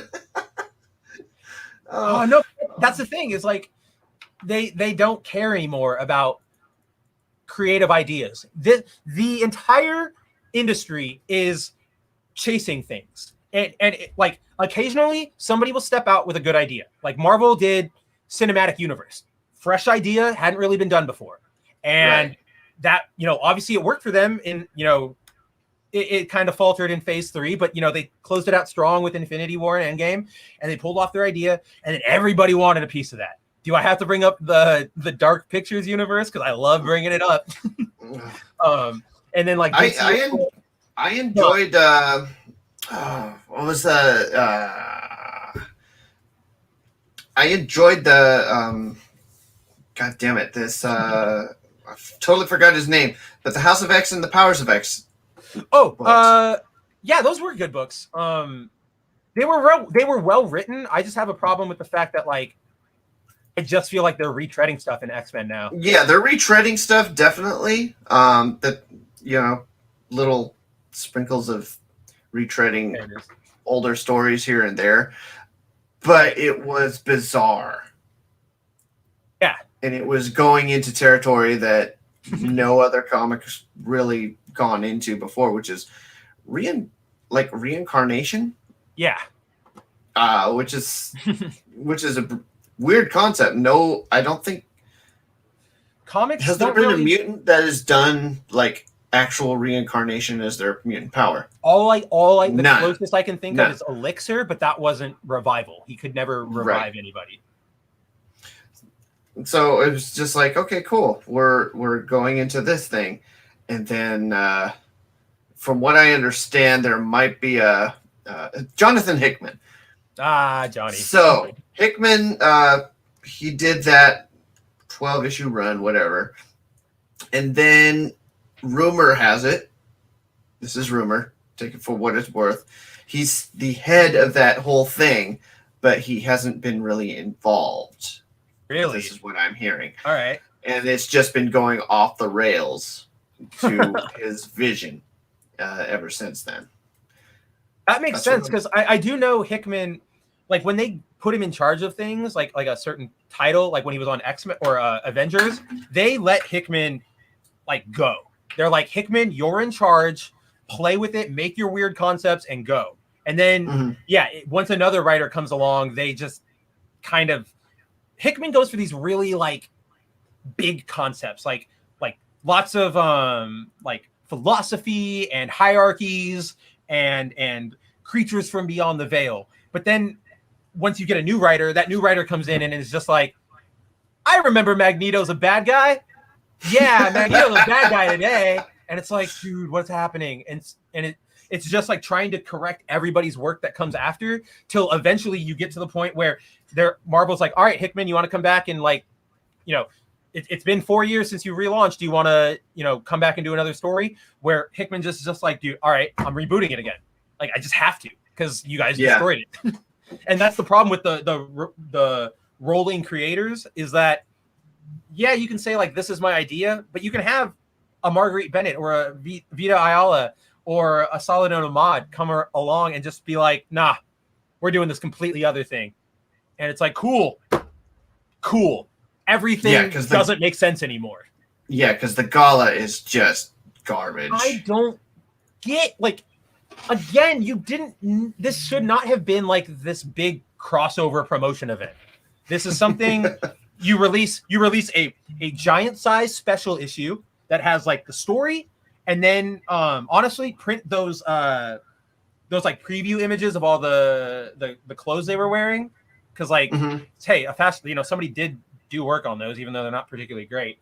But you do the story, you put those images in there, you sell it as a special, and you go, that's the Hellfire Gala. Now let's go. You know, the rest of the books don't have to be derailed. We don't have to do anything with that for like 3 months, and we can just keep going. But they don't, because money. They want to bleed you for your money. Right. You have to read Cable number 2 or 13 or whatever. So dumb. Like, seriously, I was reading, I got to whatever, I think it's like Children of the Atom is the book before that, is the second to last book, and I was like, all right, where's the last issue? Looking around, like, where's the Hellfire thing? And then I had to look it up, and it was like Cable number 13, and I'm like, there's nothing here. Like, this, like, there's no logo, they don't mention it, he makes one reference, and it's just awful. Oh, dude, Restogram, that's right on point. These untalented hacks are so obsessed with the prom dinner parties that they were never invited to that they feel it imperative to vicariously experience them through the characters they've hijacked. Yeah, that's exactly it. Dude, I saw an argument on Twitter the other day where what was it that's coming out now that they're like redoing it? It's like, Avatar, the live action one from Netflix is like being written where like Aang is in high school and it's the Dragon Ball Evolution thing, right? And oh my gosh, Twitter, no. Yeah, no, seriously, it's the first thing that pops to mind because the description is like, Aang is a weird kid who can't really fit in at school, but he can't tell anybody about his special powers that would make him unique. And it's like, this is Goku from Evolution, which is not a particularly good version of Goku. But somebody on Twitter was saying like, all of these books nowadays, the reason they keep doing this is because they are just using these platforms to, like Restogram said, work out their issues. This is somebody was complaining on Twitter like, can you guys please stop doing this? We don't care about prom. We're not as obsessed as you are. And somebody countered back. They're like, hey, that's rude.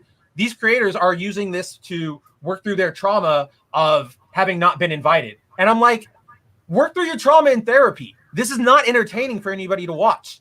Like, but if you talk to that one guy, totally forgot his name. The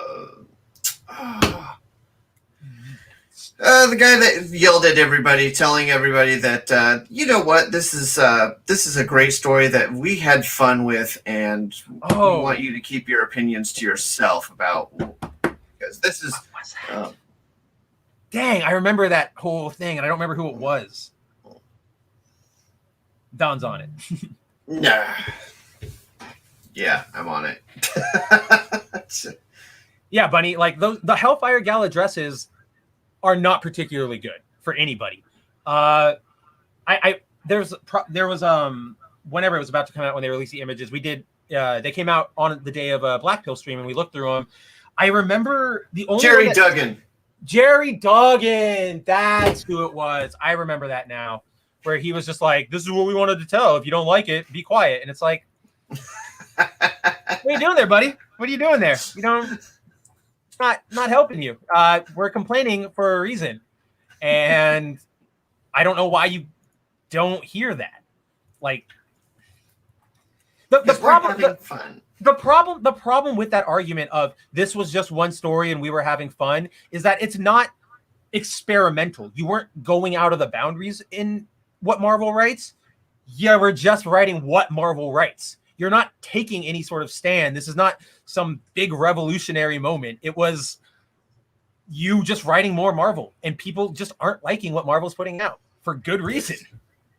Because you have people like Dugan, you have dinner parties, you have retreads of everything we've seen before. The House of Ideas is no more. Give it 2 years, or whenever Doctor Strange in the Multiverse of Madness comes out, House of M #2.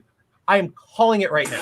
And the trial of Magneto will end with Magneto either being found guilty unfairly, or deciding like, you know what, you guys thought me like this of me, I'm going to leave Krakoa. Like, screw you guys, I'm going home. And then a year and a half later, he'll like die or something, and then that's why Wanda will do House of M again to bring him back. And like, well, Wanda's dead. She won't be. They'll use the pod. They're going to use the pods for her. Oh wait, she's not a mutant though. Yeah, she's not a mutant. So unless they retcon that, which at this point they've done to like 5 characters already. Like, you're a mutant, but not, and you weren't, but you are now. And like, I don't care at this point if you like Franklin, who like knows? Franklin, like Moira. Like, Moira's a mutant all of a sudden. Like, okay, yeah, her story is cool. Like, I like that issue, but still, like, Moira didn't need to be a mutant. And like, at this point, if you appear in an X-Men book, I don't care who you are. I assume you're a mutant and you have powers. Like, even if you're Spider-Man, and I know how you got your powers, I assume if you're making a guest star in an X-Men book, you just had your X gene activated. Oh, man. The X-Men books. X-books are so bad nowadays, guys. But I think it is 9 o'clock on the West Coast, 11 o'clock here, midnight on the East Coast. So I think we will wrap it up on that note of Marvel Comics are just awful. That is bell-worthy, but I'm also surprised that was bell-worthy from you. So we will go around the 2-person table, and I will start with Don. Don, what have you got going on? What do I have going on? A lot of stuff. Great. Mostly not related to the website because life is busy right now. Oh yeah. But as things happen to occur in the world of arts and entertainment, I'll find something to write about, obviously, and you'll get my bi-weekly kind of article on Bounding into Comics. So keep a lookout for my stuff on there. And then hopefully some of you folks will be showing up at Vegas at the meetup, and I can meet some of you in person. That'd be great. That would be really cool. All right. Oh my gosh, I have so What many. have you got going on, Spencer? Yeah, what do I have going on, Don? Well, at the moment, I'm trying to find the StreamYard window because I have 90 of them open. There it is. Hello, StreamYard. Hi, Barry. We're going to take Barry away now. Yes, so guys, as always, thank you for joining us for the Black Pill stream. It was awesome hanging out with you guys. We missed John, but I think we all had a great time in the interim. Thank you for experiencing that flash clip with me. I need everybody to see it at all times. And yes, Mark, I am smiling more every time I talk about it because it does make me happy because it's just so bad. Like, it's just so bad. I can't help but laugh. Sean the Movie Man has a request on. You got to wear your glasses in Vegas so we recognize you. I will. Ooh, signature outfit. No, QCast TV, thank you, or Q2Cast TV, thank you for a great time. Thank everybody for joining. We had so many people come through tonight. You know, Shinkai, YouTube Me, Mark, Kogi Pan, Roof Korean, Revul, Sean the Movie Man, DZ was here, Mark, Lesurth, and 6336, and so many more people that I can't remember off the top of my head. But Bunny, of course, and Jay Lee, as always. Yeah, if I'm totally missing more of you guys, but I'm so glad all of you guys stopped by. So thank you for a great time. And as for me, as always, you can catch me daily on Bounding Into Comics. Because John will be out of the office for a little while on vacation, I'm going to be the man in charge. So buckle up for a million anime stories. No, I'm kidding. Things will be running as smoothly as normal. I'll try to get some videos up in place of John over the next week or two. So stay tuned for that. And I'm going to, as I sort of have previewed on last week's stream and on Sunday's stream on Culture Casino's channel, where Dawn, Drew, and I guested, and everybody should go watch it because it was a great discussion. And Dawn has an amazing Hollywood media breakdown near the end of the episode. Go check that out. But I am planning on starting Friday to launch my YouTube channel. I'm going to start with some weeb anime video game streams. Mostly it'll be a place for, just come hang out, open chat. I'm not really going to have the same sort of restrictions we do here because I know I don't really care about monetization at this point. So I'm going to drop a link in the chat right now. Check it out. No videos up yet because I'm still, like I said, Friday is the debut, but that'd be cool if you subscribe. And until then, really just follow us on Twitter at Bounding Comics. Subscribe to us on YouTube. Smash that like button. Check out the website daily for the best news and breakdowns you could possibly hope for in comic books and pop culture. And until next Wednesday at the same time, same bat channel for another Black Pill stream, take it easy. Where's the bat black?